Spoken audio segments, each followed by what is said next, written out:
तस्मै श्री गुरवे नमः। श्री चैतन्यमनभीष्टं स्थापितं जगद्गुरुपदे श्रीगुरुपदनामयं ददातीशपदान्तिकं वन्देऽहं श्रीगुरुं श्रीयुतपदकमलं श्रीगुरुं वैष्णवांस श्रीरूपं शाग्रजातं शहगणरघुपथानितं तं शाजीवं शाद्वैतं शावधूतं पर्यशयितं कृष्णचैतन्यदेवं श्रीराधाकृष्णपदं शहगणललिता श्रीविशाखान्तांस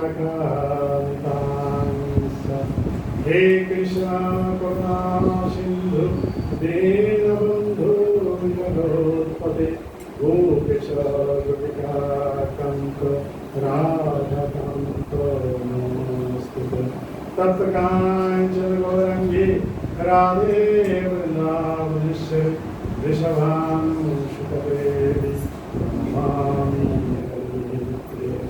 वाञ्छाकल्पतरुभ्यश्च कृपासिन्धुभ्येव च पतितानां पावनेभ्यो वैष्णवेभ्यो नमो नमः। नमो महावदन्नाय कृष्ण प्रेमप्रदायिने कृष्णाय कृष्णचैतन्य नामयोगे नमः। नीलाचलनिवासाय नित्याय परमात्मने भगवद्शिवात्मने जगन्नाथाय नमः। जय श्री कृष्ण चैतन्य प्रभु नित्यानंद श्री अद्वैत गदाधर শিবাসাদি গৌর ভক্তবৃন্দ সাধু সাধু হরে কৃষ্ণ কৃষ্ণ কৃষ্ণ হরে হরে হরে রাম রাম রাম হরে হরে হরে কৃষ্ণ কৃষ্ণ কৃষ্ণ হরে হরে হরে রাম রাম রাম হরে হরে और जोर से हरे कृष्ण कृष्ण कृष्ण हरे हरे हरे राम राम राम हरे हरे ओम नमो भगवते वासुदेवाय ओम नमो भगवते वासुदेवाय ओम नमो भगवते वासुदेवाय ओम नमो भगवते वासुदेवाय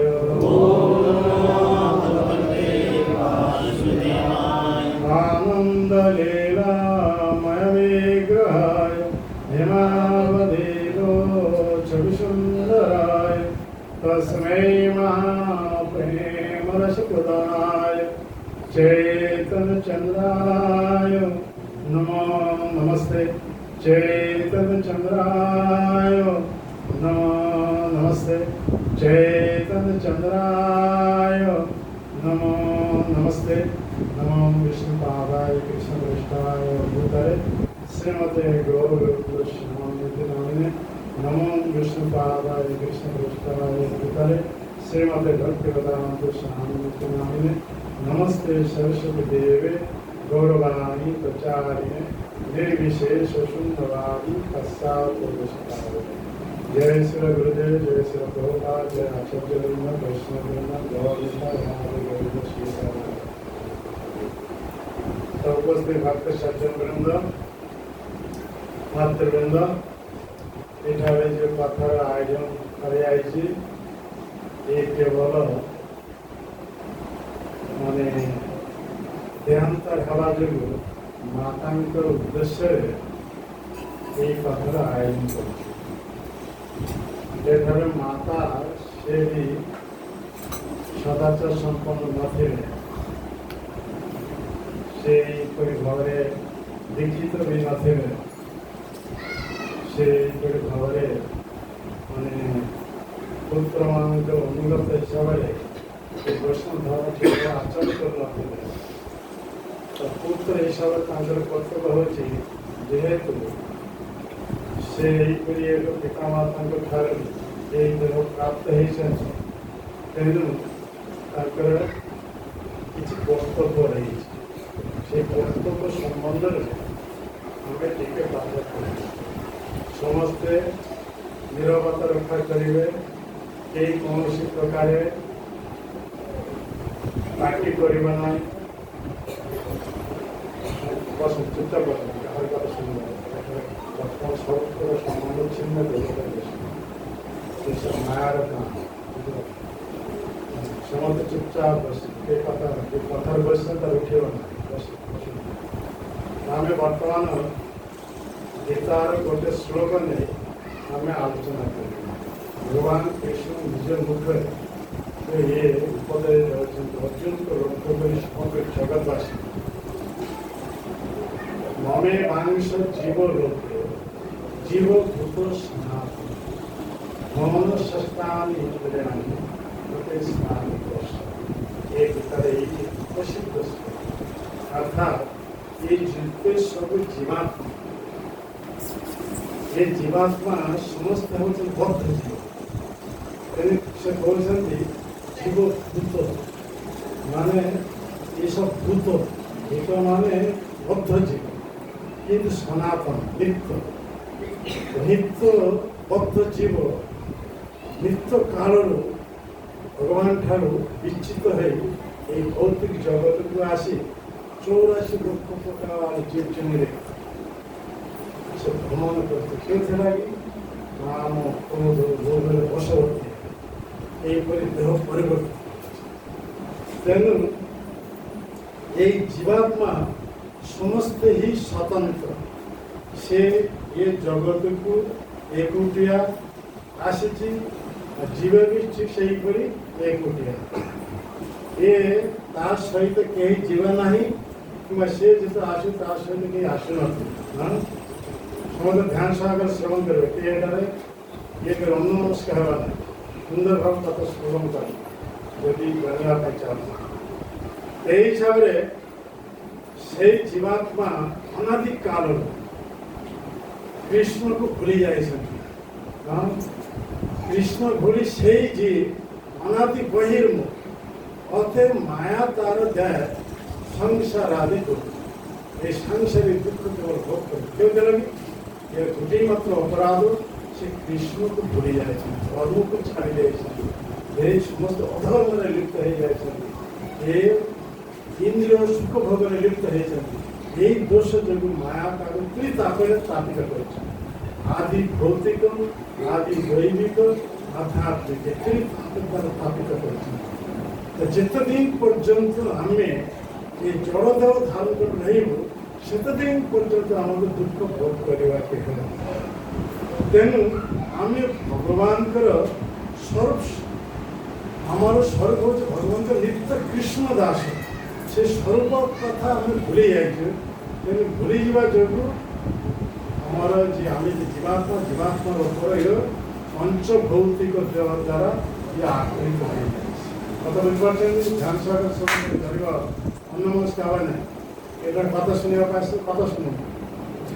এরা পঞ্চ মহাভূত, ক্ষীর, অন্ন, তেজ, মরু, বম, এই পঞ্চ মহাভূত জীবাত্মার উপর ভর করছেন। গোটে ভূতর কবলরে পড়িলে জীবন কম অবস্থা, তার অস্তিত্ব রহিবনি। ভূত যাহা কহিব সে তাহা কহিব। সাধারণ ভূত, কাহার যদি ভূত ভর করিথিব তাহলে কম অবস্থা হব, তার নিজের অস্তিত্ব রহিব না। ভূত যাহা কহিব সে তাহা কহিব। ইয়ে সেই জীবাত্মার পাঁচটি মহাভূত, এই কৌশি সাধারণ ভূত নুহে। কোন সব? মহাভূত। পাঁচটি মহাভূত ଏ ଜୀବାତ୍ମାର ଭର କରିବା ଯୋଗୁଁ ତାର ସର୍ବ ସେ ବିସ୍ମୃତ। ଏଥିଲାଗି ସେ କାମ କ୍ରୋଧ ଲୋଭର ଅଧୀନସ୍ଥ ହେଇଯାଇଛି। ଏ କାମ କ୍ରୋଧ ଲୋଭର ଅଧୀନସ୍ଥ ହେଇ ସେ ବିବିଧ ପ୍ରକାର ସବୁ କାମନା କରୁଛି, ଉପଭୋଗ କାମନା। ସେ ଉପଭୋଗ କାମନା କରିବା ଯୋଗୁଁ ଏ ଦେହର କେବଳ ପରିବର୍ତ୍ତନ କରୁଛି। 84 লক্ষ প্রকার জীব যদি 14 লোকযুক্ত ব্রহ্মাণ্ডরে কেতবে প্রভু স্বর্গ, প্রভু মর্ত, প্রভু নরক এ গতি করছে। কেউলে সমস্তে এ কর্মবন্ধনে আবদ্ধ হয়ে গেছে। কর্মবন্ধ আবদ্ধ হওয়া যোগে এইপরি অনাদি কালর 14 লোকযুক্ত ব্রহ্মাণ্ডরে উচ্চ নিচ এই সর্বত্রে গতি করছে। তেমনি ভগবান কৃষ্ণ অতি সুন্দর ভাবে সে গীতারে কহিলেন, ঊর্ধ্বং গচ্ছন্তি সত্যস্থা, মধ্যে তিষ্ঠন্তি রাজসা, জঘন্য গুণ বৃত্তিস্থা, অধো গচ্ছন্তি তামসা। প্রকৃত তিনটি গুণ রয়েছে, সতগুণ, রজগুণ, তমগুণ। যেতে মনুষ্য প্রাপ্ত হয়ে কেহি সতগুণের অধিষ্ঠিত হয়ে কেবল পুণ্য কর্ম করে, বেদ বিহিত পুণ্য কর্ম। পুণ্য কর্ম করা যোগুঁ পুণ্য কর্ম প্রভাব সে তার গতি হব মানে উচ্চ গতি। ঊর্ধ্বং গচ্ছন্তি সত্যস্থ। তো উচ্চ গতি ইয়া দুই ভাগের বিভাগ করা যাচ্ছে। কেই যদি সৌভাগ্য বশত এক ভগবানଙ୍କ মহান ভক্তর সঙ্গ করিবে, ভক্তଙ୍କର নির্দেশ অনুসারে যদি সে কৃষ্ণ ভক্তি করিবে, তার যে উচ্চ গতি তাহা হচ্ছে ये भौतिक जगत में, भौतिक जगत परपार चित जगत, वैकुंठ, अयोध्या, द्वारका, मथुरा, गोलक वृंदावन, ये चित जगत जो ठाकु गले और जीवन कौन प्रकार दुख रहा ना, कौन प्रकार कुंठा रहा ना, कौन उद्वेग रहा ना, केवल आनंद आनंद आनंद केवल उपभोग कर। कहीं सी आ केवल जन्म मृत्यु चक्र पतित हेब ना जन्म मृत्यु चक्र आम पड़ी जा जो एठार केवल दुख ही भोग कर मातृगर्भ आसवा अति संकीर्ण जगार से हिंस्र अवस्था केते प्रकार दुख से भोग कर मातृगर्भ जो भूमिष्ठ हे से मायाग्रस्त हो निज स्वरूप अवस्था भूली जाए से केते प्रकार दुष्कर्म युक्त हो दुष्कर्म जो पुणी से कर्म बंधन में आबद्ध हो तार गति केमी हम से कर्म रूप निर्भर कर केत उच्च गति हम केत एठार केत निम्न गति तेणु भगवान कृष्ण परिष्कार भाव ऊर्ध्वं गच्छन्ति सत्वस्था यदि सत्वगुणर अवस्थान है जदि वेद विहित पूर्ण कर्म करेंगे पूर्ण कर्म प्रभाव से ये जगत जो उच्च लोक स्वर्ग लोक अधिवासी हो पारे स्वर्ग लोक अधिवासी जो हो पारे से प्रचुर स्वर्ग ऐश्वर्य से भोग कर बहुत ये आनंद उपभोग कर किंतु सबुदिन नुहे जिते बड़े ये बैंक बैलेंस सरीज से धक्का मारी से पकईदे कहीं पूर्ण कर्म कर उच्च लोक को जाए से पूर्ण कर्म बैंक बैलेंस जो सरीज ऊपर धक्का मारी तल को पकईदे जने सीढ़ी चढ़ी चढ़ी ऊपर को उठे छातर ऊपर जो तार सीढ़ीटा कड़ी ना नहीं जदि ऊपर धक्का मारी पकई दिपर अवस्था हाँ बुझीपार कथा बुझीपार हाँ यहीपरी अवस्था पूर्ण कर्म करे ये एक विपज्जन कौन प्रमाण पाचे पूर्ण कर्म कर स्वर्गलोक को जीवा ये भी एक प्रकार दंड कथा बुझीपार हरे कृष्ण कथा बुझीपार हाँ आदि तम गुण अधीनस्थ केवल पाप कर्म कर पाप कर्म परिणाम स्वरूप नरक तो दुईटा दंड पूर्ण कर्म कर स्वर्ग गले से पूर्ण कर्म जब सरीज से धक्का मारी तल खसी ये दंड पुणी पाप कर्म कर नरक भी जीव नरक पकई दंड दिज्व जो पाप कर्म फल सरीज पुणी से ऊपर को फिंगी दिज्व आसवे कौटे ये आसवे यही मर्त जगत है मृत्युमय जगत हाँ एठाकू आसव मनुष्य देह जो प्राप्त है मनुष्य देह द्वारा ही कर्म करी उच्च मध्य अधोगति से प्राप्त हो पाए कथा बुझीपार हरे बाल ये तो सब छुड़ी जापरी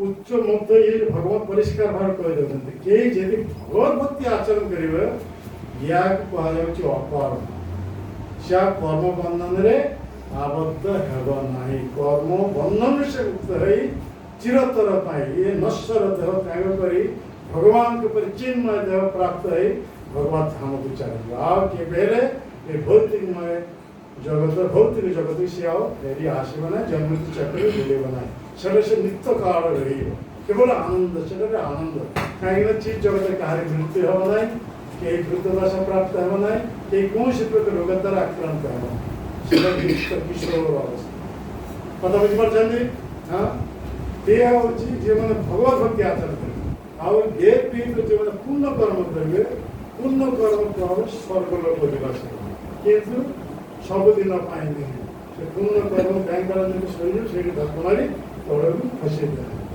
आओ जो मैंने रजगुण अधीनस्थ हो ये पाप पूर्ण हुआ प्रकार कर्म करेगा से एठारे हाँ मध्य तिष्ठन्ति राजस रजगुण अधीनस्थ और जो मैंने केवल तमगुण आच्छन्न है पाप कर्म लिप्त है से अधोगति ये मनुष्य शरीर मनुष्य इतर शरीर को चाहिए अधोगति केवल ये जन्म चक्र पड़े दुर्दशा से भोग कर तो या भीतर पुणी कहुन जो मैंने ये भक्ति मार्ग को आसती हाँ ये भक्ति जगह युक्त है कथा शुणा सब शई जाती ठीक है शुणुना भक्ति जगह से पतित हो जाए हाँ कथा बुझीपार जोग भ्रष्ट हो जाए तो जो मैंने यहीपरी भक्ति जोग को आसी ଠିକ୍ ଭାବରେ ଐକାନ୍ତିକ ଭାବ ଭକ୍ତି ଯୋଗରେ ଯୁକ୍ତ ହେଇନାହାନ୍ତି।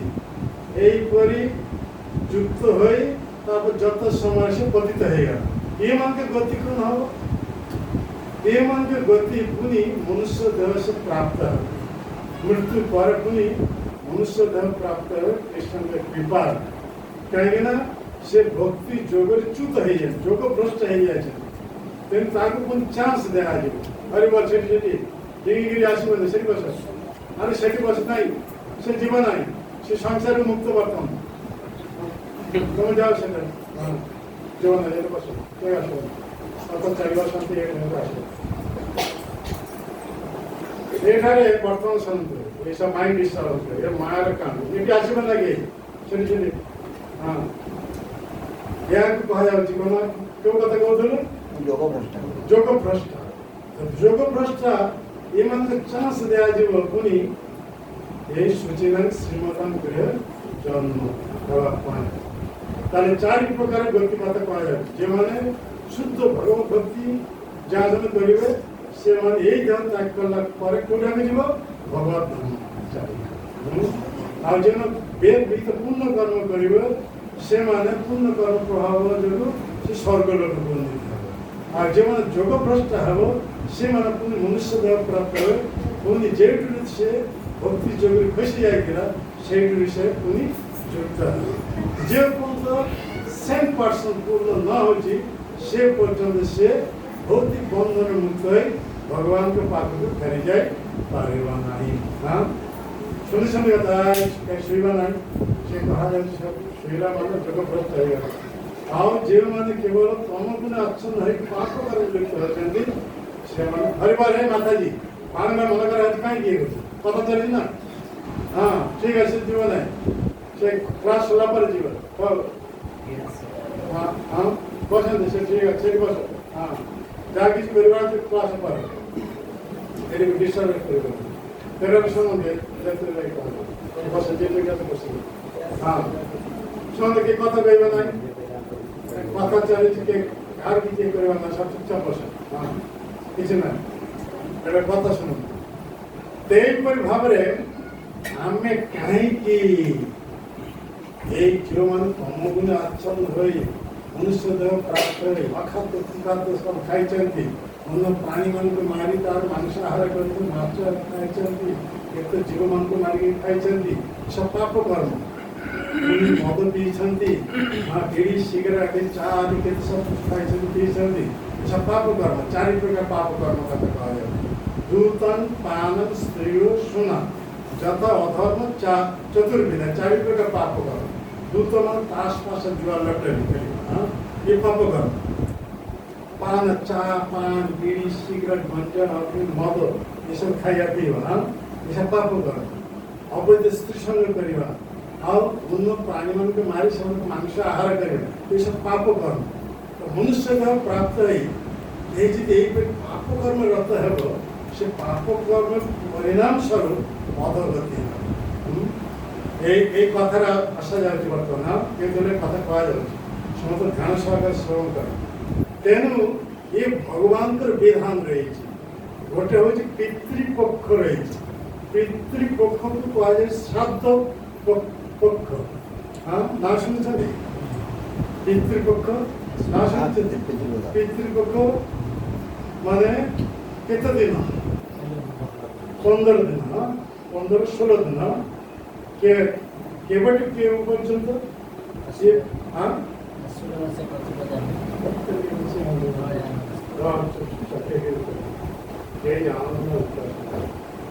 ये भाद्र मास पूर्णिमा तिथि पर प्रतिपदरु ये पितृपक्ष कृष्ण पक्ष। ये पितृपक्ष कुहाଯାଉଛି कृष्ण पक्ष ବା श्राद्ध पक्ष କୁହାଯାଉଛି। ପିତୃପୁରୁଷ ଉଦ୍ଦେଶ୍ୟରେ ଯେ ତର୍ପଣ ଶ୍ରାଦ୍ଧ କରାଯାଏ ସେଇ କଥା ସମସ୍ତେ ଧ୍ୟାନ ସହକାରେ ଶ୍ରବଣ କରନ୍ତି। ଏଟା କେହି ଅନୁମନସ୍କ ହେବା ନାହିଁ। ଏଠାରେ এই কথা କହ ଶ୍ରାଦ୍ଧ ପକ୍ଷ ବା ପିତୃପକ୍ଷ ବା କୃଷ୍ଣ ପକ୍ଷ। ये भाद्र मास पूर्णिमा तिथि पर प्रतिपदरु अमावस्या पर्यंत ये 16 दिन हम गणना कले केते दिन हम 16 ଦିନ ହବ। ହଁ ସେ ଲାଷ୍ଟ ଦିନକୁ କୁହାଯାଉଛି ମହାଲୟା, ଭଗବତୀ ଦେବୀର ଆଗମନ। ହଁ ତାପରେ ଦେବୀ ପକ୍ଷ ଆରମ୍ଭ ହେଇଯିବ। କଥା ବୁଝିପାରୁଛନ୍ତି ଧ୍ୟାନ ସହକାରେ? ହଁ ପ୍ରଥମ କୁହାଗଲା ପିତୃପକ୍ଷ, ଯାହାକୁ ପିତୃପକ୍ଷ କୁହାଯାଉଛି। ଭାଦ୍ର ମାସ ପୂର୍ଣ୍ଣିମା ତିଥି ପର ତିଥିରୁ ଅମାବସ୍ୟା ତିଥି ପର୍ଯ୍ୟନ୍ତ याकि कुहाଯାଉଛି କ'ଣ? ପିତୃପକ୍ଷ। ଆଉ ଅନ୍ୟ କଥା କ'ଣ କୁହାଯାଉଛି? ଏତେ କୁହାଯାଉଛି କେହି ଗୋଟେ କଥା ଶୁଣିବ। ଶ୍ରାଦ୍ଧ ପକ୍ଷ, এই সময়ের শ্রাদ্ধ করা যায় পিতৃপুরুষমানଙ୍କ ଉଦ୍ଦେଶ୍ୟ କେଉଁଥି ଲାଗି କରାଯାଏ ସେଇ କଥା ବର୍ତ୍ତମାନ କୁହାଯାଏ। ଅନ୍ୟ ସେମାନେ ଧ୍ୟାନ ସହକାରେ ଶ୍ରବଣ କରନ୍ତି। ଏହା କୃଷ୍ଣ ପକ୍ଷ କୁହାଯାଉଛି। আর এই পক্ষে লাস্ট দিন অমাবস্যা তাহাকে কুହାଯାଉଛି କ'ଣ? ମହାଲୟା। ମହାଲୟା ମାନେ ଦେବୀଙ୍କର ଆଗମନ। ଦେବୀ କହିଲେ କିଏ? ମାତା ଦୁର୍ଗା ଦେବୀ। ତାଙ୍କ ପିତୃଗୃହରୁ ଆସିବେ। ତ ଏଠାରେ କୁହାଯାଉଛି ଇଏ ଦେବୀ ପକ୍ଷ। ତାଙ୍କର ପିତୃପକ୍ଷ ପରୁ ଆରମ୍ଭ ହେଇଗଲେ କ'ଣ? ଦେବୀ ପକ୍ଷ ଅର୍ଥାৎ ଦେବୀଙ୍କର ସମାଜ। এই পিতৃপক্ষ হচ্ছে উপযুক্ত সময় পিতৃপুরুষମାନଙ୍କ ଉଦ୍ଦେଶ୍ୟରେ ଶ୍ରାଦ୍ଧ ତର୍ପଣ ଅର୍ପଣ କରିବା। କେଉଁଥିଲାଗି? ଯେଉଁମାନେ ଏଇ ସମସ୍ତ ଦୁଷ୍କର୍ମ କରି ଈଶ୍ୱର ପ୍ରାପ୍ତ ହେଇ ଅଧଗତି ହେଉଛନ୍ତି ସେତେବେଳେ ଯମଦୂତ ମାନେ ଆସିବେ। କେତେ ଜଣ ଯମଦୂତ? 3 ଜଣ। କାହିଁ ମନୁଷ୍ୟ ଶରୀର ପ୍ରାପ୍ତ ହେଇ ଏ ଦେହ ଦ୍ୱାରା ପାପ କରିଛନ୍ତି, ମନ ଦ୍ୱାରା ପାପ କରିଛନ୍ତି, କଥା ଯେତେବେଳେ କହିছে କଥା ଦ୍ୱାରା ସେ ପାପ କରିଛନ୍ତି, କାୟ ମନ ବାକ୍ୟ ଏ 3ଟା ଦ୍ୱାରା ସେ ପାପ କରିଛନ୍ତି। ତେଣୁ 3 ପ୍ରକାର ଯମଦୂତ ଆସିବେ। ଉଗ୍ରରମଣ, ବିଶାଳଦନ୍ତ, ଏହିପରି ମାନେ କେଶର, ଊର୍ଦ୍ଧ୍ୱରମଣ, ଏହିପରି ସବୁ ଭୟଙ୍କର ଦନ୍ତ ବିଷ୍ଟ ସବୁ 3 ଜଣ ଯମଦୂତ ଆସିବେ। ଯମଦୂତ ଯେତେବେଳେ ଆସିବ ସେ ସେତେବେଳେ କ'ଣ ସେଇ ଦେଖିବେ ଯେ ମୃତ୍ୟୁ ମୁଖରେ ପଥଗାମୀ ହେଇଛନ୍ତି। ଅନ୍ୟ କେହି ତାହା ଦେଖି ପାରିବ ନାହିଁ। ଇଏ ଯେତେବେଳେ ତାକୁ ଦେଖିବ ସେ ଭୟଭୀତ ହେଇଯିବ। ଏହିପରି ଯମଦୂତ ମାନଙ୍କୁ ଦେଖି ଯେତେବେଳେ ଭୟଭୀତ ହେଇଯିବ ସେ ଭୟଭୀତ ହେଇ ମାନେ ମନୋଭୂତ ସେତେବେଳେ ବୁଝିବ ଯେତେବେଳେ ମୃତ୍ୟୁ ସୂତ୍ରରେ ସାହିତ୍ୟ ମନୋଭୂତ ତ୍ୟାଗ କରିଛନ୍ତି ସେତେବେଳେ ବୁଝିବାକୁ ଯମଦୂତ ମାନେ ଆସି ଉପସ୍ଥିତ ହେଇ ଯାଇଛନ୍ତି। ସେମାନଙ୍କୁ ଦେଖି ଇଏ ବର୍ତ୍ତମାନ ବିଚକ୍ଷସ୍ତ ହେଇକରି ମନୋଭୂତ ତ୍ୟାଗ କରିଛନ୍ତି। এই ବର୍ତ୍ତମାନ କଥାଟା ସୁନ୍ଦର ଭାବେ ସମସ୍ତେ ଶ୍ରବଣ କରନ୍ତୁ। ଏଠାରେ ଯେଉଁମାନେ ପୂର୍ଣ୍ଣ କର୍ମ କରିଛନ୍ତି ସେମାନଙ୍କର ଆତ୍ମା ଆମର ଏ ସ୍ଥୂଳ ଦେହ ଏ ହେଉଛି ଘି କପ୍ ତେଜ ମରୁଦ୍ଭୂମି ପଞ୍ଚ ମହାଭୂତ ଦ୍ୱାରା ନିର୍ମିତ। ପୁଣି ୟା ଭିତରେ ରହିଛି ଆମର ସୂକ୍ଷ୍ମ ଦେହ। ସେଠାରେ 5ଟି ବସ୍ତୁ ଅଛନ୍ତି। ଯେଉଁମାନେ ମନ, ବୁଦ୍ଧି, ଅହଙ୍କାର, ଆତ୍ମା, ପରମାତ୍ମା। ଏ 5 ସେତେଦିନ ପର୍ଯ୍ୟନ୍ତ ଏମାନଙ୍କୁ କେବେ ବିନାଶ ହେବ ନାହିଁ। ଏ ସ୍ଥୂଳ ଦେହଟା କେବଳ ବିନାଶ ହେଉଛି। ସ୍ଥୂଳ ଦେହ ଭିତରୁ ଯେ ସୂକ୍ଷ୍ମ ଦେହ ଅଛି ମନ, ବୁଦ୍ଧି, ଅହଙ୍କାର ଇଏ ଶରୀର ମଧ୍ୟରେ ରହିଛି ଆତ୍ମା, ପରମାତ୍ମା। ଇଏ ସେଇ ମାନେ ଯେ ପର୍ଯ୍ୟନ୍ତ ଭୌତିକ ଦଶାରେ ମୁକ୍ତ ଭଗବାନଙ୍କ ପାଖକୁ ଫେରି ନ ଯାଉଛନ୍ତି ସେ ପର୍ଯ୍ୟନ୍ତ ସେ ଦେହର ବିନାଶ ହେବ ନାହିଁ। ସୂକ୍ଷ୍ମ ଦେହ କଥା ବୁଝିପାରୁଛନ୍ତି? କେବଳ ଭୌତିକ ଦେହର ବିନାଶ ହେଉଛି। ଏହାକୁ ଆମେ କହୁଛି ଜନ୍ମ ମୃତ୍ୟୁ। କିନ୍ତୁ ଭଗବାନ କୃଷ୍ଣ ଗୀତାରେ କହିଛନ୍ତି ଜାତସ୍ୟ ହି ଧ୍ରୁବ ମୃତ ଧ୍ରୁବ ଜନ୍ମ ମୃତସ୍ୟ। ଯେ ଜନ୍ମଗ୍ରହଣ କରିଛି ସେ ମରିବ, ଆଉ ଯେ ମରିବ ସେ ଆଉ ଗୋଟେ ଜଳ ଶରୀର ନେଇ ଜନ୍ମଗ୍ରହଣ କରିବ। କିନ୍ତୁ ଆମେ ସବୁ ଜନ୍ମ ଚକ୍ରରେ ପଡ଼ିଯାଇଛି କେବେଠୁ ଅନାଦିକାଳ। ଏହା କୌଣସି ଇତିହାସ ନାହିଁ। କଥା ବୁଝିପାରିଲେ? କାହିଁକିନା ଭଗବାନ କୃଷ୍ଣଙ୍କର 2 ପ୍ରକାର ପ୍ରକାଶ। ଏକ ହେଉଛି ସାଂସ ପ୍ରକାଶ, ଆଉ ଗୋଟେ ହେଉଛି ମାନେ ବିଭିନ୍ନାଂଶ ପ୍ରକାଶ। ସାଂସ ବିଭିନ୍ନାଂଶ ରୂପେ ହେଇଆ ବିସ୍ତାର ଅନନ୍ତ ବୈକୁଣ୍ଠ ବ୍ରହ୍ମାଣ୍ଡେ କରନ ବିହାର। ଭଗବାନ କୃଷ୍ଣ ନିଜକୁ ସାଂସ ରୂପେ ବିସ୍ତାର କରିଛନ୍ତି ଆଉ ବିଭିନ୍ନାଂଶ ରୂପେ ବିସ୍ତାର କରି ଅନନ୍ତ ବୈକୁଣ୍ଠ ବ୍ରହ୍ମାଣ୍ଡରେ ସେ ବିହାର କରିଛନ୍ତି, ମାନେ ଲୀଳା ପ୍ରକଟ କରିଛନ୍ତି। বৈকুণ্ঠ কেতেটা অনন্ত কোটি, ব্রহ্মাণ্ড কেতেটা অনন্ত কোটি। কথা বুঝিপারছেন?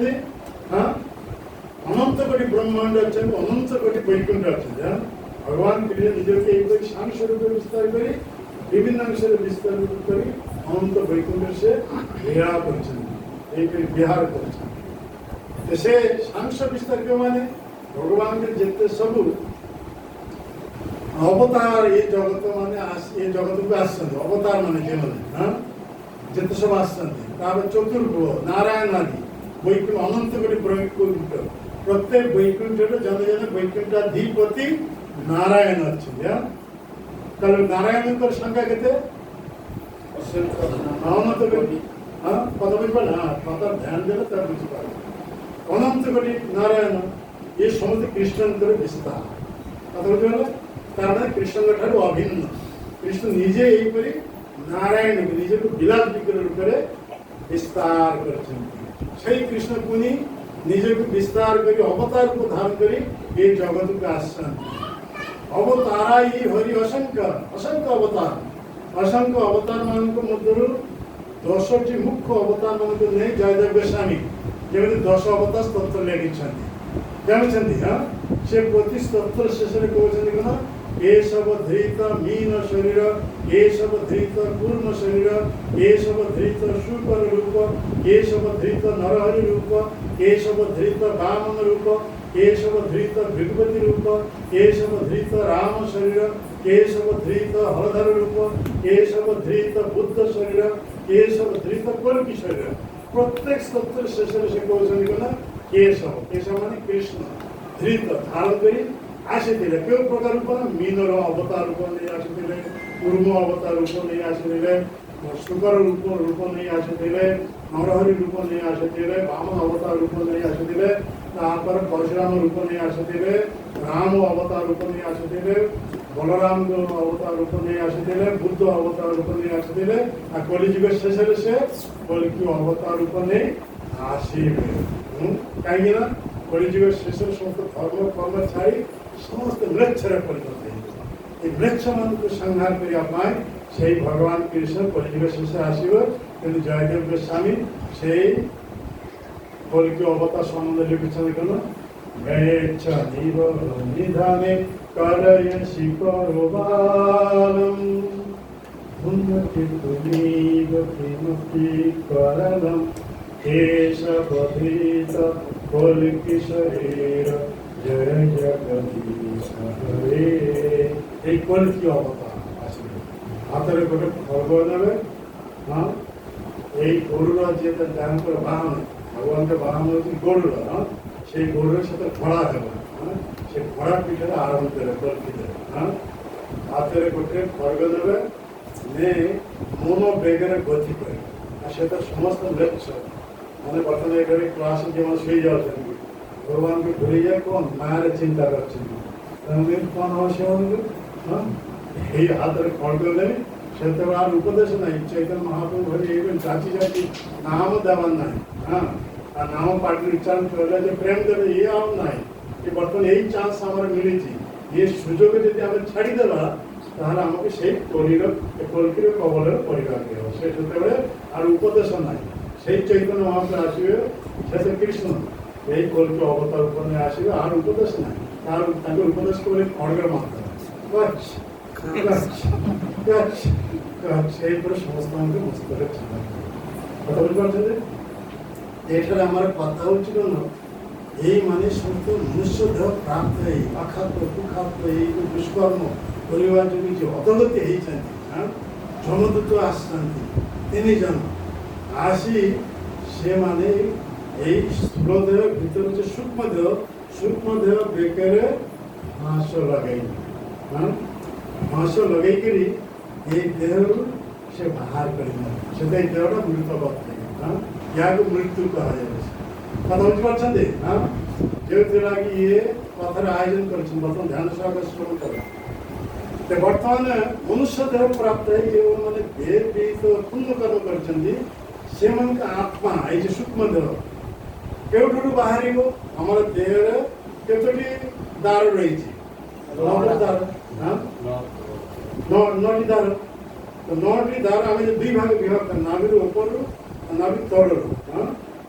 ଯେଉଁମାନେ ପୂର୍ଣ୍ଣ କର୍ମ କରିବେ ସେମାନଙ୍କର ଆତ୍ମା ଯେ ସୂକ୍ଷ୍ମ ଦେହ ଏ ଆମର ଆଖି ବାଟରୁ କିମ୍ବା କାନ ବାଟରୁ କିମ୍ବା ନାକ ବାଟରୁ ମୁଖ ବାଟରୁ ବାହାରି ଉଚ୍ଚ ଉଚ୍ଚ ଲୋକକୁ ଯିବେ। କଥା ବୁଝିପାରୁଛନ୍ତି? ଯେଉଁମାନେ ପୂର୍ଣ୍ଣ କର୍ମ କରିବେ ସେମାନଙ୍କ ଆତ୍ମା କେଉଁଠୁ ବାହାରିବ? ଏ ଆମର ନାଭିର ଉପରରୁ ଏଇ ଯୋଉ ବାଟ ରହିଛି ଆଖି ଦୁଇଟା, ଏ ଦୁଇଟା ବାଟ, କାନ ଦୁଇଟା ବାଟ, ନାକ ଦୁଇଟା ବାଟ, କେତେ ହେଲା? 6। আর মুখ কেতটা হল? 7। আর কেতটা বাকি রইল? আর দুইটা সে নাম তଳେ সে দুইটা কোন এ মলদ্বার আর মূত্রদ্বার। আর যেমন এই দুষ্কর্ম করিবে পাপ কর্ম করিবে মৃত্যু সময়ে সেমানଙ୍କର এই আত্মা সেই দ্বার দেই বাইরে তଳକୁ ଯିବେ, ମାନେ ନରକକୁ ଯିବେ। କଥା ବୁଝିପାରୁଛନ୍ତି? ଦେଖନ୍ତୁ ମନୁଷ୍ୟ ଦେହ ପ୍ରାପ୍ତ ହେଇ ଆମେ କିପରି ସଚେତନ ହେବାକୁ ପଡ଼ିବ, କାହିଁକି ନା ମନୁଷ୍ୟ ଦେହ ଦ୍ୱାରା ହିଁ ଆମେ ଦୁର୍ଲଭ ବସ୍ତୁ ପ୍ରାପ୍ତ ହେଇପାରିବା। ଦୁର୍ଲଭ ବସ୍ତୁ କ'ଣ? କୃଷ୍ଣ ପ୍ରେମ ଆମେ ପ୍ରାପ୍ତ ହେଇପାରିବା ଏଇ ମନୁଷ୍ୟ ଦେହ ଦ୍ୱାରା। আর সেই কৃষ্ণ প্রেম প্রাপ্ত হবে অন্য কৌশি পন্থা নাই, কেবল ভগবানকে কথা শ্রবণ, ভগবানকে নাম পাটির উচ্চারণ, ইহার মাধ্যমে আমি ভগবানଙ୍କର প্রতি প্রেম প্রাপ্ত ହେଇଯିବ। কথা বুঝিপারছেন? আর এইপরি যেମାନେ କରିବେ ভক্তি যোগের যুক্ত ভগবানଙ୍କର কথা শ্রবণ, ভগবানଙ୍କର নাম কীর্তন, এইপরি ভক্তি যোগের যুক্ত হয়ে সে সর্বোচ্চ গতি প্রাপ্ত হবে। ঊর্ধ্বং গচ্ছন্তি ঊর্ধ্বং গচ্ছন্তি সত্যস্থা, সে সত্যগুণের ঊর্ধ্বକୁ শুদ্ধ সত্য স্থিতিরে অবস্থান କରି কোটে ଯିବେ? চিন্ময় দেহ প্রাপ্ত হয়ে ভগবত ধামକୁ ଚାଲିଯିବେ। জন্মিচ্ছা করে সে চিরতর ପାଇଁ উদ্ধার ହେଇଯିବେ। আর যেন পূর্ণ কর্ম করিবে সত্যগুণের অবস্থান করি ସେମାନେ উচ্চ লোক স্বর্গ লোকକୁ উন্নীত হবে। কথা বুঝিপারলে? ଆଉ ରଜଗୁଣରେ ଯେମାନେ ଅବସ୍ଥାନ କରି ପାପ ପୂର୍ଣ୍ଣ କରିବେ ସେମାନେ ଏଇ ପୀଡ଼ାଦାୟକ ଏଇ ସବୁ ମାନେ ମର୍ତ୍ତ ଜଗତରେ ରହିବେ। ଆଉ ଯେମାନେ ପାପ କର୍ମ କରିବେ ଜଘନ୍ୟ ପାପ କର୍ମ କରିବା ଯୋଗୁଁ ମନୁଷ୍ୟ ଦେହରୁ ମନୁଷ୍ୟ ଦର୍ଶ କରିବେ, ପୁଣି ନରକ ଦଣ୍ଡ ଏସବୁ ଭୋଗ କରିବେ। ଆଉ ଯେମାନେ ଯୋଗ ଭ୍ରଷ୍ଟ হবে ସେମାନଙ୍କର ଗୋଟେ ଚାନ୍ସ ରହିଛି ପରବର୍ତ୍ତୀ ଜନ୍ମ ସେ ମନୁଷ୍ୟ ଦେହ ପ୍ରାପ୍ତ କେମିତି ପୁଣି ଭକ୍ତି ଯୋଗରେ ଯିବେ। ମନୁଷ୍ୟ ଦେହ ପ୍ରାପ୍ତ ହୁଅନ୍ତୁ ବା ଅନ୍ୟ ପଶୁ ଦେହ ପ୍ରାପ୍ତ ହୁଅନ୍ତୁ, କିନ୍ତୁ ସେ ଭକ୍ତି ଯୋଗରେ ଯୁକ୍ତ ହେଇଥାଏ। ଯେମିତି ଭରତ ମହାରାଜଙ୍କ କଥା ଆମେ ଜାଣୁଛେ। ଭରତ ମହାରାଜ ଶାସକ ପୃଥିବୀରେ ଏକ ଛତ୍ର ସମ୍ରାଟ ଥିଲେ। ঋষভ ଭଗବାନଙ୍କର ପୁତ୍ର, ଋଷଭଦେବଙ୍କ ପୁତ୍ର, ଋଷଭ ଭଗବାନ ତାଙ୍କର ପୁତ୍ର, ଜ୍ୟେଷ୍ଠ ପୁତ୍ର। ତାଙ୍କ ନାଁ ଅନୁସାରେ ବର୍ତ୍ତମାନ ସୁଦ୍ଧା ଭାରତବର୍ଷ ନାମରେ ନାମିତ। ଭାରତବର୍ଷ ପୂର୍ବ ନାମ ଥିଲା କ'ଣ? ଅଜାନା ବର୍ଷ। ଅଜାନା ବର୍ଷ ତାଙ୍କର ପୂର୍ଣ୍ଣ, ସେ ଏତେ ପୂର୍ଣ୍ଣବାନ ବ୍ୟକ୍ତି ଥିଲେ ଭରତ ମହାରାଜ, ତାଙ୍କ ନାଁ ଅନୁସାରେ ବର୍ତ୍ତମାନ ସେ ଭାରତବର୍ଷ ନାମରେ ନାମିତ ରହିଛି। ସେଇ ଭରତ ମହାରାଜ 1 କୋଟି ବର୍ଷ ରାଜତ୍ୱ କରିଥିଲା। ଦେଖନ୍ତୁ କେତେ ଆୟୁଷ। ଆମର ଜାଣିଛୁ ସତ୍ୟଯୁଗ ଲୋକମାନଙ୍କର ଆୟୁଷ କେତେ? 1 ଲକ୍ଷ ବର୍ଷ, କିନ୍ତୁ ସେ 1 କୋଟି ବର୍ଷ ରାଜତ୍ୱ କରିଥିଲା। ତ ଭଗବାନଙ୍କର ଯଦି ଭକ୍ତ ହେବେ ତାଙ୍କର ଆୟୁଷ ହେଇକରି ବଢ଼ିଯିବ। ହଁ କ'ଣ? আর যদি মনুষ্য দেহ প্রাপ্ত যদি পাপ কর্ম করবে যা আয়ুষ নির্ধারিত କରାଯାଇଛି ତାଠାରୁ ଆହୁରି କମିଯିବ। କଳିଯୁଗ ଲୋକମାନଙ୍କ ଆୟୁଷ ନିର୍ଦ୍ଧାରିତ କରାଯାଇଛି କେତେ? 100 ବର୍ଷ। କେତେ ଜଣ 100 ବର୍ଷ ବଞ୍ଚୁଛନ୍ତି? ମା କେତେ ବର୍ଷ ବଞ୍ଚିଥିବେ? 70। ଦେଖ 30 ବର୍ଷ ମାଇନସ୍ ହେଇଯାଉଛି।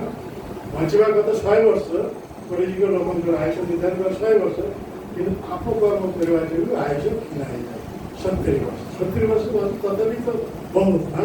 বর্তমান যে পরিস্থিতি, বর্তমান 70 বছর বঞ্চনাহান্তি। কি অবস্থা! এসব জঘন্য পাপ কর্ম করতে আর কে যদি 100 বছর বঞ্চিলা পাপ কর্মের যোগুଁ 8, 10, 15 বছর শয্যাশয়ী হয়ে পড়ি মরণমুক্ত ত্যাগ করবে। আর নিজ লোকের সাথে কেবে মরিব না কেন? মরণমুক্ত সে ত্যাগ করলে দুর্গন্ধ হচ্ছে কেতে মানে ইয়ে হচ্ছে আত্মীয় স্বজন বন্ধুবান্ধব ସେମାନେ କେତେ ମାନେ କ'ଣ ଅସ୍ୱସ୍ତି ବୋଧ କରୁଛନ୍ତି, ସେମାନେ କେବେ କେବେ ମରିବ ନା କ'ଣ? ଏହିପରି ପରିସ୍ଥିତି ଉତ୍କଳ। ତେଣୁ ମନୁଷ୍ୟ ଦେହର ଏକମାତ୍ର ଉଦ୍ଦେଶ୍ୟ ହେଉଛି ଆମେ ସାଧୁ ସଂଗ କରି ଯଦି ଭଗବତ ଭକ୍ତି କରିପାରିଲେ, ଭଗବତ ଭକ୍ତି ଯଦି କରିପାରିଲେ ସମସ୍ତ ଦୋଷରେ ସେ ମୁକ୍ତ ହେଇଯିବ, ସମସ୍ତ ଦୁଷ୍କର୍ମ ପ୍ରତିକ୍ରିୟାରେ ସେ ମୁକ୍ତ ହେଇଯିବ, ସେ ଶୁଦ୍ଧ ଆତ୍ମା ପରିଣତ ହେଇଯିବ। এই শুদ্ধ চেতনা যদি প্রাপ্ত হয়ে যাব भगवत चेतन से है चिरतर पाए जन्म चक्र द्वारा भगवान के पाखु फेरे जाय करते हैं। प्रहलाद महाराज ये तांकर क्लासमेट माने को यही उपदेश देउछ के उपदेश ओमारो आचरण धर्म भगवान से भागवत धर्म रे कोन ए भगवान के कथा श्रवण कीर्तन विश्वास ये भागवत धर्म यदि हमें श्रवण करिबा हमें भगवान के नाम कीर्तन करिबा सब हमारा भगवान स्मरण दे या भागवत धर्म कतल पाले ये मनुष्य जीवन ये सुजोग मिले कहीं मनुष्य देहटा क्षमस्तायी दुर्लभ मानुषम जन तदपि अध्रुव अर्थद ये अध्रुव माने क्षणिक आम देहटा प्राप्त है सबुदिन क्या केतबेले देहर प्राणटा चली ठिकाना ना अच्छी कि क्षणिक अध्रुव कह किंतु कह दुर्लभ मानुषम जन्म तदपि अध्रुव अर्थदम हाँ ये क्षणिक देह प्राप्त है हम परमार्थ प्राप्त ही कर परम सिद्धि प्राप्त ही कर कौन साधु संगे जदि आम यहीपर भगवान को कथा श्रवण करवा भगवान का नाम जब पाटी उच्चारण करवा यहीपर भक्ति जो आचरण कर सर्वदा भगवान को स्मरण कर चिरतर पाई आम यहीपर कर्म बंधन मुक्त है हमार भगवान के प्रचिन मिल कौन दुख रहा और हमारा जन्म चक्र बुलवाके हम ना से नित्य आनंद स्थिति अवस्थान पारे एठार देखु आम बर्तमान कहगला जो पूर्ण आत्मा पूर्ण कर्म कर मृत्यु समय से सूक्ष्म देह क्यों बाटर बाहर आखि कान नाक पाटी ये बाहर उच्च गति है मैं स्वर्ग आदि उच्च लोक जो पुण्य जो मैंने भगवान भगवान धाम में चले जाओ मैं पुण्य आत्मा आर्य पापी मन में कथा कर पाप पुण्य जो मतलब आज जो ना पाप कर्म कर पाप कर्म जो अधगति हम ये देह जो आत्मा बाहर से क्यों बाटर बाहर मल द्वार मूत्र द्वार अधगति कथा बुझे बर्तमान कथा आसूची आम कहीं पुत्र हो पिता माता को उद्देश्य श्राद्ध करना ये प्रति वर्ष करना उचित कहीं पुत्र से कहा जाए जो माने पिता माता को दुष्कर्म जो पुत्र नामक नरक पतित होती से नरक उद्धार करने पुत्र विशेष कर्तव्य रही से पुत्र कर्तव्य हो पिता माता को उद्देश्य श्राद्ध करना कथा बुझे यही कथा आम बर्तमान आसवा समस्त ध्यान सहकारे श्रवण कर ये जो जमदूत मैंने आसी ये नहीं गले जे पाप पुण्य विचार किए करेंगे जमराज जो भगवत भक्ति करेंगे से मान जमराज पाक भी जीवन के तार दायित्व केवल भगवान हाँ कथा बुझे हाँ जो पाप कर्म कर पाप कर्म परिणाम सब पुरस्कार माता स्वर्ग लोक आदि ये सुख भोग सुजोग देना आज ये पुण्य कर्म जीवन कर पाप कर्म कर पाप कर्म दंड स्वरूप नरक दंड देते यही प्रसंग आम बर्तमान कथा कह जमदूत मैंने आसिले हाँ ये स्थूल देह भर जो सूक्ष्म देह जो थे 5टी वस्तु अच्छे मन बुद्धि अहंकार आत्मा परमात्मा या से नहीं देवे जमदूत नहीं संगे संगे कौटे जमराज को पाक को नहीं कथा बुझे जमराज संगे संगे से कोर्ट रही हाँ विचाराला कोर्ट कहले विचाराला हाँ जमराज को विचाराला से विचाराला विचार संगे माने हमारे सब जानते 11 जन साक्षी देते किए कौन रुचि सब पाप कर सब से रिपोर्ट पाँच 11 जन साक्षी मात्र विशेषकर सब बड़ साक्षी होती परमात्मा हमारे हृदय आत्मा पाखे अच्छे कहीं फाँकी पारे जो लुचे सब पाप करते हाँ परमात्मा से फाँकी दे पारे कि से सर्वावस्था अच्छे आत्मार पाखे हाँ कि ना कथा बुझे देखो ध्यान सागर बुझीपारे सब बेमार ठीक हो ଆମେ ନ ବୁଝିବା ଯୋଗୁଁ ବେମାର ପଡ଼ୁଛୁ, ଖବର ବଗେରା ଆମେ ପଳେଇ ଯାଉଛୁ। ଏଇଟା ଦେଖନ୍ତୁ, ଏହିପରି ଭାବରେ ସବୁ ଜାଣନ୍ତି କିଏ? ଯମରାଜ। ଯମରାଜ ସାଙ୍ଗେ ସାଙ୍ଗେ ବିଚାର କରିଦେବେ ଯେ କେଉଁ କେଉଁ ନରକରେ ତୁମକୁ ପଡ଼ି ଦଣ୍ଡ ଭୋଗ କରିବାକୁ। ହଁ, কথা ବୁଝିପାରିଲ? ସେ ନରକକୁ ସବୁ ଦେଖିବେ। এই জীবনে সে মদ পেয়েছেন তা ପାଇଁ ନରକ ଦଣ୍ଡ, ଅବୈଧ ସ୍ତ୍ରୀ ସଙ୍ଗେ ତା ପାଇଁ ନରକ ଦଣ୍ଡ ରହିଛି। ନରକ ଏ ମାଛ ଖାଇଛନ୍ତି, କେତେ ମାଛ ଖାଇଛନ୍ତି ତା ପାଇଁ ସେ ଦଣ୍ଡ ରହିଛି। କେତେ ପଶୁମାନଙ୍କୁ ମାରି ଖାଇଛି ତା ପାଇଁ ଦଣ୍ଡ ରହିଛି, ନରକ ରହିଛି। ସବୁ ଦେଖିବେ। ହଁ, এই ନରକ ପକେଇକି ତାକୁ ଦଣ୍ଡ ଦିଆଯିବ ପାପ କର୍ମ ପରିଣାମ ସହ।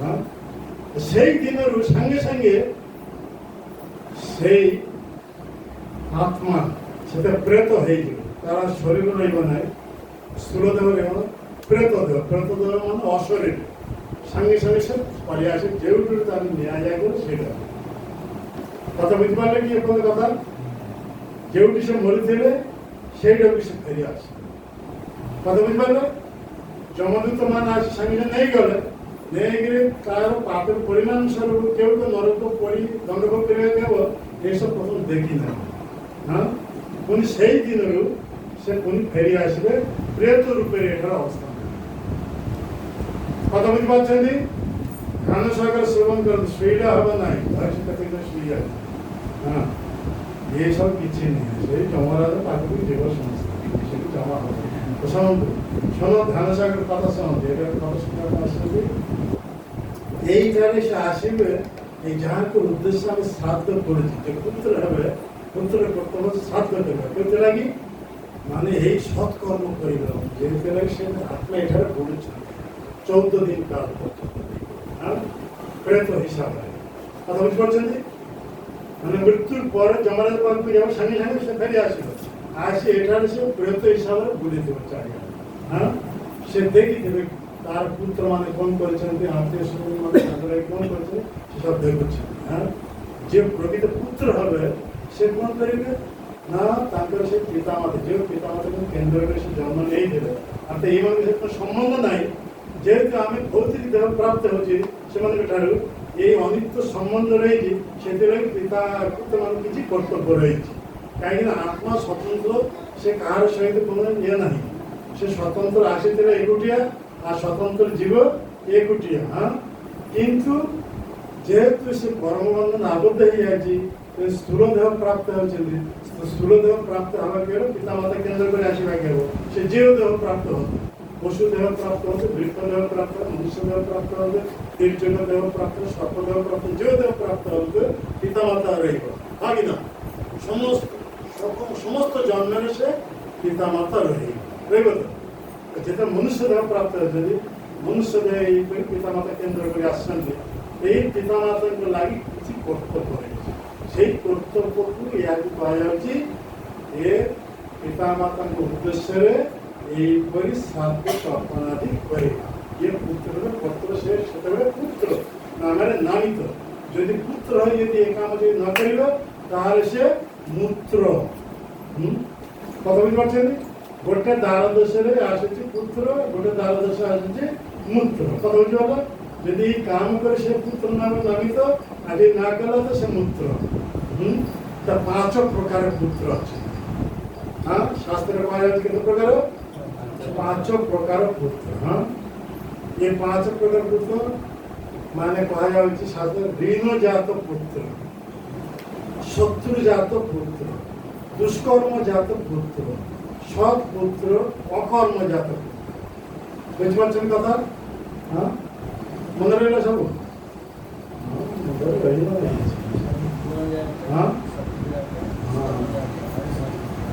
ଶୁଣନ୍ତୁ, ଆଉ ଥରେ ଶୁଣନ୍ତୁ। ଶୋଇଯାଉ, ସେ ପଛରେ ଆପଣ ଦେଇଯାଉ। ସେ ମାତାଜୀଙ୍କର ପଛରେ ସେ ଭୋଜନ ହେଉଥିବ, ଆଉ ଖୁସିଟା ବନ୍ଦ ହେଇଗଲା ତ ଶୋଇଗଲା। କଥା ଶୁଣିବା ପାଇଁ କିଏ ଆସୁନାହାନ୍ତି। କଥା ଶୁଣୁ, କଥା ହେଉଛି ଭୋଜନ। ତେଣୁ ଦେଖନ୍ତୁ, প্রথম কুହାଯାଉଛି ঋণজাত পুত্র। হ্যাঁ, তারপরে শত্রুজাত পুত্র, দুষ্কর্মজাত পুত্র, সৎ পুত্র, ଆଉ ଅକର୍ମଜାତ ପୁତ୍ର। 5 ପ୍ରକାର। ପ୍ରଥମ ପୁତ୍ର ମାନଙ୍କ କଥା କୁହାଯାଉଛି, ତାପରେ ଆମେ କଥାରେ ଆସିବା। ঋণজাত পুত্র, এই জন্মের মনুষ্য দেহ প্রাপ্ত হয়ে ଅନ୍ୟମାନଙ୍କ ପାଖରେ ବହୁତ ସବୁ ଋଣ କରିଛନ୍ତି। ଋଣ ଘୃତଂ ପିଇବ ଯାବତ ଜୀବ ସୁଖം ଜୀବ। ହଁ, ଇଏ ଆରାମ କରିଯାଇଛି, ସୁଖ କରିଯାଇଛି। ହଁ, ଅନ୍ୟମାନଙ୍କ ପାଖରେ ଋଣ କରି ଖାଇ ପିଇ ମଜା କରି ଋଣ ଶୋଧ ନ କରି ମରିଯାଇଛନ୍ତି। ହଁ, ଯେଉଁମାନଙ୍କ ପାଖରେ ଋଣ କରିଛନ୍ତି ସେମାନେ ସେତେବେଳେ ତାର ପୁତ୍ର ରୂପରେ ଆସିବେ। ଏହିପରି ବାପାର ଯେତେ ଧନ ସମ୍ପତ୍ତି ଥିବ ସବୁ ସେ କ'ଣ କରିଦେବେ, ସବୁ ଋଣଗ୍ରସ୍ତ କରିଦେବେ। ଏ ବାପା ମାଆଙ୍କୁ ଅପଯଶ କରେ, ବୁଝିପାରିଲେ? ସେ ଶତ୍ରୁ ହିସାବରେ ଆସିବେ। କର୍ମ ବନ୍ଧନଟା ବୁଝିପାରୁଛନ୍ତି କେମିତି? ହଁ, ଋଣ କରି ଯାଇছে, ଋଣ করলে মানে শোধ পরিশোধ କରିବାକୁ ହେବ ମୃତ୍ୟୁ ପୂର୍ବରୁ। ହଁ, ଆଜିକାଲି ଲୋକମାନଙ୍କ ମେଣ୍ଟାଲିଟି ଏମିତି ହେଇଯାଇ ଅନ୍ୟମାନଙ୍କ ପାଖରେ ଋଣ କରି କେବଳ ଦେହ ପସନ୍ଦ କରିଥିବ, ଋଣ ଶୋଧ କରିବା ଚିନ୍ତା କରନ୍ତି ନାହିଁ। ଇଏର ପରିଣାମ ଭୋଗିବାକୁ সেই ଯାହା ପାଖରେ ଋଣ করে সেইପରି ଋଣ ପରିଶୋଧ ନ କରି ମୃତ୍ୟୁବରଣ କରିଛନ୍ତି ସେଟା ସିଏ ଆସିବେ ପରଜନ୍ମରେ ଇଆର ପୁତ୍ର। ହଁ, ଆସି ଏହିପରି ତାକୁ ଦୁଃଖ ଦେବେ। ଯାହା କିଛି ଧନ ସମ୍ପଦ ସେ ରୋଜଗାର କରିଦେବେ ସବୁ ଋଣଗ୍ରସ୍ତ କରି ପିତାମାତାଙ୍କୁ କ'ଣ କରିଦେବେ, ଦୁଃଖରେ ପକେଇଦେବେ। শত্রু জাত পুত্র, ঋণ জাতের কথা বুঝপারলে? শত্রু জাত পুত্র এ জন্মের ক্রোধ বশত কাম ক্রোধ দাস, হ্যাঁ, ক্রোধ বশত কাউকে হানি দিয়েছেন, কাউকে মারি দিয়েছেন, হ্যাঁ, এই কাউকে হাত কাটি দিয়েছেন, কাউকে এমনি সব করেছেন। হ্যাঁ, কিন্তু ସେମାନେ ପ୍ରତିଶୋଧ ନେଇପାରିନାହାନ୍ତି। ସେଇମାନେ ଆସିବେ ପରବର୍ତ୍ତୀ ଜନ୍ମ ୟାର ପୁତ୍ର আসি এইপরি পিতা মাতাকে দুঃখ দেবে, জন্মের সে দুঃখ দেবে। শত্রু জাত, শত্রু করে আচরণ দেবে, পিতা মাতাকে গালি দেবে, পিতা মাতাকে যা সব ধন সম্পদ সেসব আত্মসাৎ করে পিতা মাতাকে ঘর বাহার করে দেবে। এই শত্রু করে আচরণ দেবে। কাହିଁକି? ପୂର୍ବରୁ ସେ ସେଇପରି କାମ କରି ଆସିছে। ବୁଝିପାରୁଛନ୍ତି? ଆଉ ଇଏ ଯେ ଆମେ କହିବା ମୋର ପୁତ୍ର ଏମିତି ପରିଶ୍ରମ କରି ଆଚରଣ କରୁଛି, ଏମିତି କେତେ ମାରୁଛି, କେତେବେଳେ କେତେ ଇଏ କରୁଛି, ଗାଳି କରୁଛି, କେତେ ଘରୁ ବାହାର କରିଦେଉଛି, ଏଇଟା କଥା ପୂର୍ବଜନ୍ମ କର୍ମଫଳ ବର୍ତ୍ତମାନ ଭୋଗିବା। କଥା ବୁଝିପାରିଲେ? ହଁ, କାହିଁକି ହେଉଛି? ପୂର୍ବଜନ୍ମ ସେଇପରି କାମ କରି ଆସୁଛି। ଇଏ କର୍ମ ବନ୍ଧ, ତେଣୁ କର୍ମଫଳ ଭୋଗିବାକୁ ହେଉଛି। ହଁ, ଇଏ ଶତ୍ରୁଜାତ ପୁତ୍ର। ଆଉ ସେ ଶତ୍ରୁଜାତ ପୁତ୍ର ଆଗରେ କ'ଣ? সেই পুত্রଙ୍କ প্রতি আমি କେତେ ସ୍ନେହ ବାଳ ବାଳ କରିଛୁ, ପାଠ ପଢ଼େଇଛୁ। ହଁ, କଥା ବୁଝିପାରୁଛ? ହଁ, ତାପରେ ଦେଖାଯିବ ପୁତ୍ରଟା ବଡ଼ ହେଇଯାଇଛି, ପାଠ ସାଠ ପଢ଼ି ବଡ଼ ହେଇଯାଇଛି, ଚାକିରିରେ ଜଏନ୍ କରିଛି। ଏମିତି ସମୟ ସେଇ ପୁତ୍ରଟା କୌଣସି ଗୋଟେ ଆକ୍ସିଡେଣ୍ଟ ହୋଇ ମରିଗଲା। ଆଉ ପିତାମାତାଙ୍କୁ ମନରେ କି କରି ଦୁଃଖ ହେବ? ଇଏ ସେମାନେ ପୁତ୍ର, ଶତ୍ରୁଜାତ ପୁତ୍ର। ଏହିପରି পিতামাতাকে তারা লালিত পালিত হয়ে এত বড় হয়ে শেষে পিতামাতাকে এইপরি দুঃখ দেয় সে চায়। কথা বলতে পারলে? শত্রুজাত পুত্র। তারপরে আসে দুষ্কর্ম জাত পুত্র। দুষ্কর্ম এই জন্মের কিন্তু লোক কেতে প্রকার দুষ্কর্ম করেছেন, কিন্তু ସେମାନେ কোনো କିଛି ପ୍ରତିଶୋଧ ନେଇପାରିନାହାନ୍ତି। ସେଇମାନେ ପରବର୍ତ୍ତୀ ଜନ୍ମରେ ଆସିବ ଏ ଦୁଷ୍ଟ ପୁତ୍ର ଆସି ଏଇ ପିତାମାତାকে କେତେ ପ୍ରକାର ଦୁଃଖ। এই ତିନି ପ୍ରକାର ହେଉଛନ୍ତି ঋণଜାତ ପୁତ୍ର, ଶତ୍ରୁଜାତ ପୁତ୍ର, ଦୁଷ୍କର୍ମଜାତ। ଏ ସମସ୍ତେ ହେଉଛନ୍ତି ଦୁଷ୍ଟ ପୁତ୍ର। କଥା ବୁଝିପାରିଲେ? ଏମାନେ ପିତାମାତା ମରିଗଲେ ବି କେବେ ହେଲେ ଶ୍ରାପ ତର୍ପଣ କ'ଣ କରିବ ନାହିଁ। ହଁ ହଁ, ଏ ବୁଝିପାରୁଛନ୍ତି? କଥା ଶୁଣିଛନ୍ତି? ଏଇ ବୁଝା ଏଇଗୁলো କିଛି ବୁଝୁନାହାନ୍ତି, କଥା ଉତ୍ତର ଦେଇପାରୁଛନ୍ତି, ମାନେ ଅନ୍ୟ ମନସ୍କ ଅଛନ୍ତି। যে বুঝিপারু সেই কথা গেছে। এ তিনি জন, এ তিনি প্রকার পুত্র পিতামাতাଙ୍କୁ উদ্দেশ্যে কেবল শ্রাদ্ধ ଏ ତର୍ପଣ କରିବ ନାହିଁ। ହଁ, ପିତାମାତା ଯେ ମରିଯାଏ ସେମାନଙ୍କୁ ଆତ୍ମ ସଦ୍ଗତି କରିବା ପାଇଁ କୌଣସି ସତ୍କର୍ମ କରିବ ନାହିଁ। ଏ ହେଲା ଦୁଷ୍ଟ କଥା ବୁଝିପାରିଲ? ଏହାପରେ ଆସୁଛି ସତ୍ ପୁତ୍ର, ଚତୁର୍ଥ ନମ୍ବର। ସତ୍ ପୁତ୍ର ଯେ ସେ ଯେତେବେଳେ ତାର ଜ୍ଞାନର ଉଦୟ ହେବ ସେ ପିତାମାତାଙ୍କୁ ଅନୁଗତ ରହିବ। କଥା ବୁଝିପାରିଲେ? ସତ୍ ପୁତ୍ର, ସତ୍ କୁହାଯାଉଛି ପିତାମାତାଙ୍କୁ ଅନୁଗତ ରହିବ, ପିତାମାତାଙ୍କୁ ଅବାଧ୍ୟ ହେବ ନାହିଁ, ସର୍ବତ ପିତାମାତା ଅନୁଗତ ରହିବ। ତାପରେ ସେ ଯେତେବେଳେ ବଡ଼ ହେବ, ବାହା ହେବ, ସେ ତାର ସ୍ତ୍ରୀକୁ, ତାର ଝିଅ ପୁଅକୁ ବୃଦ୍ଧ ପିତାମାତାଙ୍କ ସେବାରେ ସେ ଲଗେଇଥିବ। ଏ ସତ୍ ପୁତ୍ରଙ୍କ କାମ। ତାପରେ ପିତାମାତା ଯେତେବେଳେ ମରିଯିବ ସେ ପିତାମାତାଙ୍କ ସଦ୍ଗତି ପାଇଁ ଏଇ ଶ୍ରାଦ୍ଧ ତର୍ପଣ সে କରିଥାଏ ପ୍ରତିବର୍ଷ ଏ କଥା ମୁଁ ପରେ ଆସିବି। ଏହା ହେଉଛି ସତ୍ ପୁତ୍ରଙ୍କର କାମ। এই 4 ପ୍ରକାର ପୁତ୍ର କଥା କହିବା। ଆଉ ବାକି ରହିଲା କ'ଣ? ଅକର୍ମଜାତ।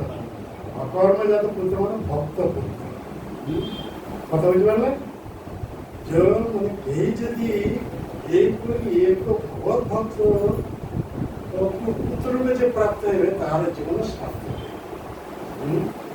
ଯଦି ପିତାମାତାଙ୍କର ଦୁଷ୍କର୍ମ ଯୋଗୁଁ ଅବଗତି ହେଇଯାଇଛି କିନ୍ତୁ ପୁତ୍ରଙ୍କ ଭକ୍ତି ପ୍ରଭାବରେ ସେ ପୁତ୍ର ପିତାମାତାଙ୍କୁ ସେ ଦୁର୍ଗତିରୁ ସେ ଉଦ୍ଧାର କରିପାରିବେ।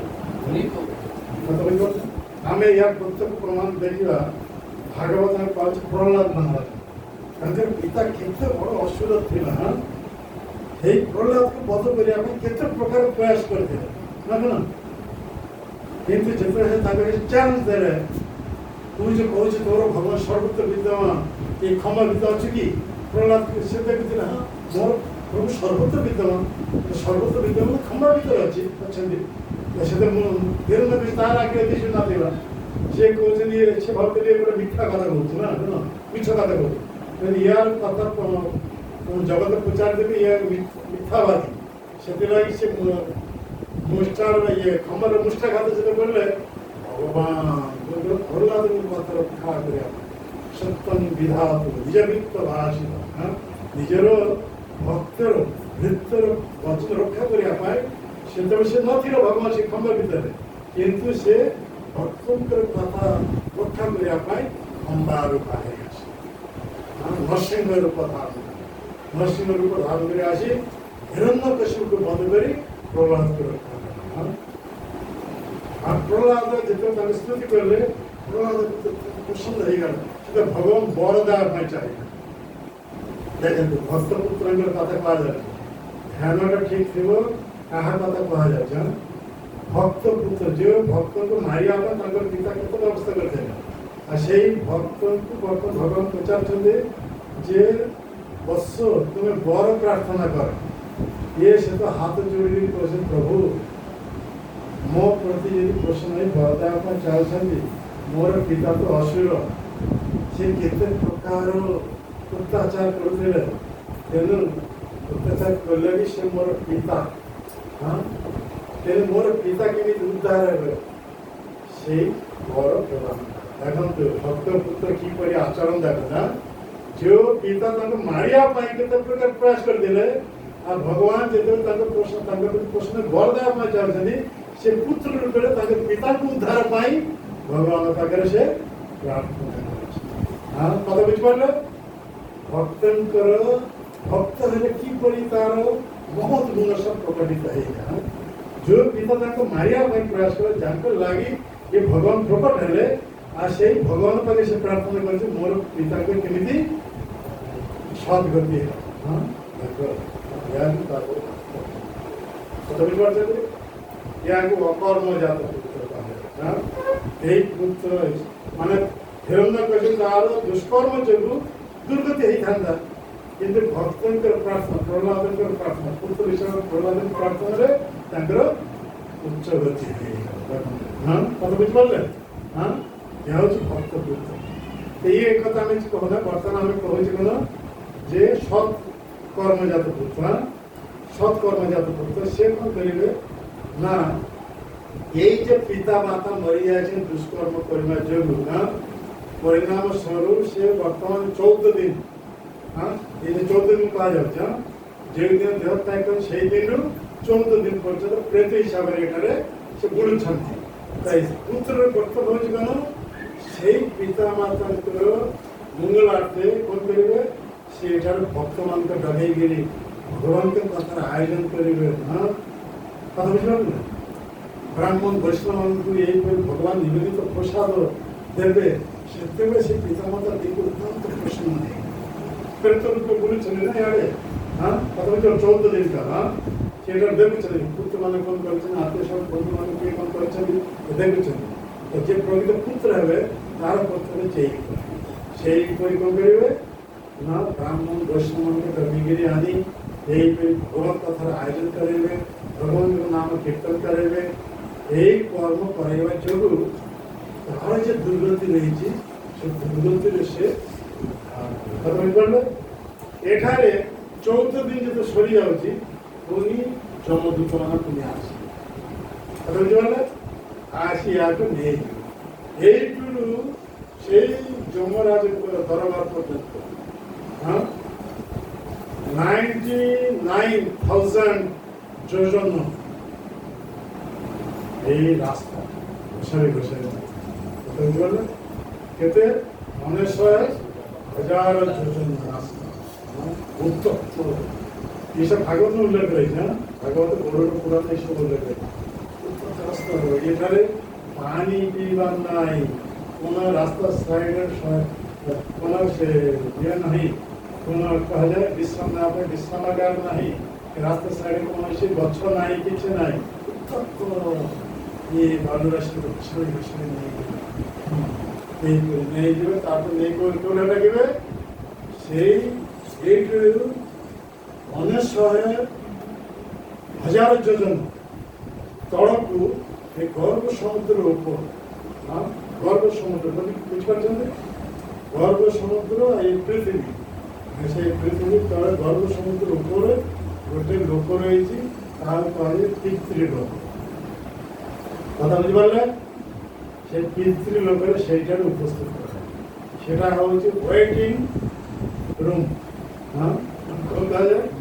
ওয়েটিং রুম সেইটা রখা যাবে কিন্তু আসি সেটার কথা হচ্ছে না যমরাজ প্রতিদিন এই বিচার করি পাপ কর্ম পরিণাম স্বরূপ দণ্ড কেউ কেউ দণ্ডের প্রতি যে দণ্ড ভোগ করিবে এইপরি সে বিচার করছেন যেমন পূর্ণ কর্ম করেছেন পাপ পুনর্ভাগ করছেন সেমানকে কেতবে পুরস্কার কেতবে দণ্ড এইসব বলছেন কিন্তু লোক মরছেন কেতে আসি সেটারে অবস্থান করছে কেউঠারে সেই পিতৃলোক কথা বুঝতে পারলে এর কথা কথা কতদিন রইবে তার ঠিকানা তার বিচার কেবে হবো তার ঠিকানা বর্তমানে সে পিতৃলোকের আছে কথা বুঝতে পারলে আর পিতৃলোকের অধিষ্ঠাত্রী দেবতা হচ্ছে কি অর্জমা কথা বুঝতে পারলে অর্জমা যেতেବେଳେ যমরাজ ଇଏ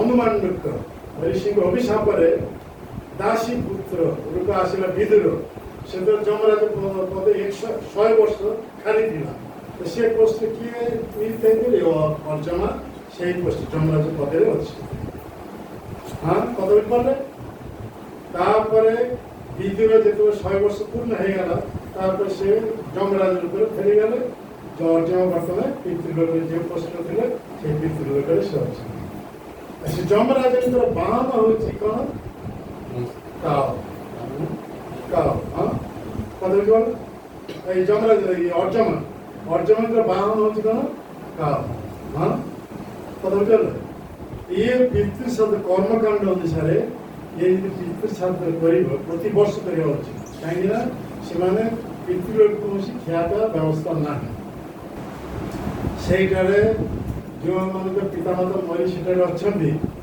ସେମାନେ ଅପେକ୍ଷାରେ ଅଛନ୍ତି ମୋର ପୁତ୍ରମାନେ କେତେବେଳେ ଏ ଶ୍ରାଦ୍ଧ ତର୍ପଣ କରିବେ ସେଇ ବର୍ଷ ଥରେ ଶ୍ରାଦ୍ଧ କରିବେ ସେଟା ସାରା ବର୍ଷ ସେମାନଙ୍କ ପାଇଁ ଭୋଜନ ହେଇଯିବ ସେଇ କଥା ମୁଁ ବର୍ଣ୍ଣନା କରିବି ପ୍ରଥମ କଥା ଶୁଣନ୍ତୁ ଏଇ ପିତୃଲୋକ କୌଣସି ଖିଆପିଆର ବ୍ୟବସ୍ଥା ନାହିଁ ତେଣୁ ଯେଉଁମାନେ ପୁତ୍ର ସେମାନେ କ'ଣ କରିବେ এই যে পিতৃপক্ষ পাওয়া যাচ্ছে ভাদ্র মাসের পূর্ণিমা তিথি পর দিন প্রতিপদেরু এ আশ্বিন মাস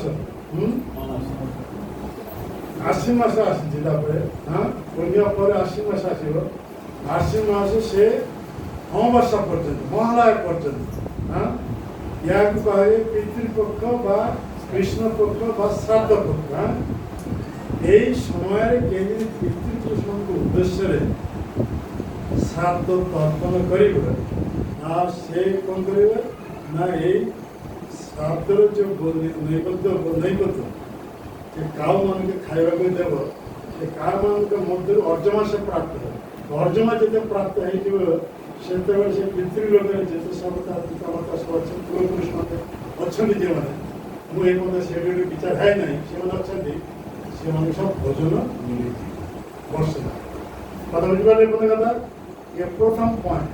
द्वितीय पॉइंट, जदि ये श्राद्धर पात्र नहीं गाभी मान के खाइबा के दिया गाभी मान के माध्यम अर्जमा प्राप्त अर्जमा के माध्यम से पितृपुरुष माने वर्ष जाक से भोजन विधि कथा बुझीगला। द्वितीय तृतीय, जदि ब्राह्मण मान को जदि भोजन दिया वैष्णव मान को जदि भोजन दिया कौन हम या माध्यम से प्राप्त हो पॉइंट रही जो मैंने भक्त है क्षेत्र कौन करेंगे ब्राह्मण वैष्णव मान यहीपरी से ब्राह्मण मान को उत्तम रूप भोजन वैष्णव मान को उत्तम रूप हाँ ये ब्राह्मण मान को वैष्णव मान को सब भोजन हाँ ब्राह्मण मान को वैष्णव भोजन देवा ये भोजन कमी देवा ना भगवान को निवेदन करे प्रसाद रूप कर्मकांड अनुसार से भगवान को तो अर्पण करेगा ना हाँ तो सी मैंने सब उद्देश्य श्राद्ध कर कौन कर देवे पूरा गो माता को देवे हाँ से मैंने खाइले अर्जमा प्राप्त है अर्जमा प्राप्त है अधीन से पितृकुल पितृलोक जो मैंने अच्छा पिता माता पूर्वपुरुष मैंने से मैंने वर्ष जाक ये खाना मिले कथा बुझीगला। ये पितृश्राद्ध गुरुप्रदानी स्वयं भगवान कृष्ण स्वयं रामचंद्र स्वयं भगवान चैतन्य महाप्रभु ये जगत प्रकट हो सुधा लीला प्रदर्शन कर महाप्रभु पितृ श्राद्ध उद्देश्य गया को जाते जो गया अच्छा विष्णु पादव से पिता उद्देश्य ये श्राद्ध करते ना कथा हाँ ये महाप्रभु स्वयं भगवान से आचरण करते हैं भगवान रामचंद्र जिते रामचंद्र 14 वर्ष लगी वनवास गले रामकर विरह दशरथ सही पाला नहीं देह त्याग कर हाँ ये समाचार जो प्राप्त है भगवान रामचंद्र निज हाथ में ये गया दशरथ उद्देश्य पिंड प्रदान करते हाँ हाँ कि ना दशरथ आज साक्षात ग्रहण करते हाँ ये साक्षात तो रही रामायण हाँ ठीक से भगवान कृष्ण आम देखा कौन महाभारत युद्ध जो है केते सब निहत है भगवान कृष्ण युद्ध पर पंच पांडव कुंती देवी अन्न समत द्रौपदी ये कौन धृतराष्ट्र गांधारी सांगे नहीं गले गंगा हाँ जो से आत्मीय सब मरी जाती से उद्देश्य जल तर्पण ये कहा निर्देश भगवान कृष्ण भगवान कृष्ण निजे व्यवस्था कर ये जगत श्राद्ध व्यवस्था हाँ ये हूँ आमर वैदिक शास्त्र वैज्ञानिक व्यक्ति हाँ ये कौन मनकल्पित नहीं हाँ ये कौन भाव ये सब कथा नहीं ये साक्षात भगवान के द्वारा यहीपरी व्यवस्था कहीं पितृलोक जो सब आत्मा मान रही पूर्वपुरुष मैंने से मैंने केवल चाहती मोर वंश जो जात होती हम उद्देश्य कौन सब अर्पण कर कहीं अभुक्त अवस्था जब रहा से उद्देश्य श्राद्ध तर्पण न करवा आम मन प्रति अत्यंत रुष्ट कथा बुझीपार पितृपुरुष मान हाँ कथा बुझीपार पितृपुरुष मान जो रुष्ट होमें संसार रही केवल दुख ही भोग कर कहीं दुखिया सोचा कौन हाँ कथार बस सोचा कौन कहीं आम दुखी होने आम यहीपरी पिता माता पोषण विधान श्राद्ध तर्पण भेटे लगे पिता मान प्रो अभुक्त अवस्था अच्छे ना पिता माता से जदि प्रयुक्त मान प्रति कौन ये नहीं शत्रुता आचरण करती ना केते दिन अभुक्त अवस्था रही कहीं पितृ कौन खियापा ना जदि पुत्र रूप श्राद्ध करेंगे से श्राद्धर वस्तु अर्जन माध्यम वर्ष जाक से खाना मिली से तो सब आनंद रही पुत्र है यदि प्रति वर्ष यहीपरी ये पितृपक्ष पिता माता के उद्देश्य पूर्वपुरुष के उद्देश्य श्राद्ध यदि करेंगे से अत्यंत प्रसन्न खाना पाना मिल जाए प्रसन्न जो ସେତେବେଳେ ଏ ପୁତ୍ରମାନେ ଅତ୍ୟନ୍ତ ଆନନ୍ଦ ରହିପାରେ ସଂସାର ପିତାମାତାଙ୍କ ପୂର୍ବପୁରୁଷମାନଙ୍କ ଆଶୀର୍ବାଦ ଯୋଗୁଁ କଥା ବୁଝିପାରିଲେ ପୂର୍ବପୁରୁଷମାନଙ୍କ ପିତୃପୁରୁଷମାନଙ୍କ ଆଶୀର୍ବାଦ ଯୋଗୁଁ ପୁତ୍ରମାନେ ଯେ ଗୃହସ୍ଥ ଧର୍ମ ଅଛନ୍ତି ଗୃହସ୍ଥ ଧର୍ମ ସେତେବେଳେ ସୁଖରେ ରହିପାରେ ଆଉ ଯେଉଁମାନଙ୍କ ପିତୃପୁରୁଷଙ୍କ ଉଦ୍ଦେଶ୍ୟରେ ଏସବୁ କରନ୍ତି ନାହିଁ ଶ୍ରାଦ୍ଧ ତର୍ପଣ ପିତୃପୁରୁଷ ରୁଷ୍ଟ ହେଇଯାଆନ୍ତି ସେମାନଙ୍କର ସ୍ୱାଭାବିକ ଯେଉଁ ରୋଷ ଏମାନଙ୍କର ଉପସ୍ଥିତ ହେବ ତେବେ ସେମାନେ ସଂଖ୍ୟା ରହିଲେ ବି ସର୍ବଦା ଦୁଃଖୀ ଅବସ୍ଥା କାହିଁକି ଆମେ ଦୁଃଖ ଭୋଗ କରୁଛେ କାହିଁକି ଆମେ ସୁଖୀ ହେଇପାରୁଛେ କଥା ବୁଝିପାରିଲେ ଏ ପର୍ଯ୍ୟନ୍ତ କ୍ଲିୟର ହେଇଗଲା ବର୍ତ୍ତମାନ କଥା ଆସୁଛି ଏଇ ଯଦି ଭଗବାନଙ୍କର ଭକ୍ତ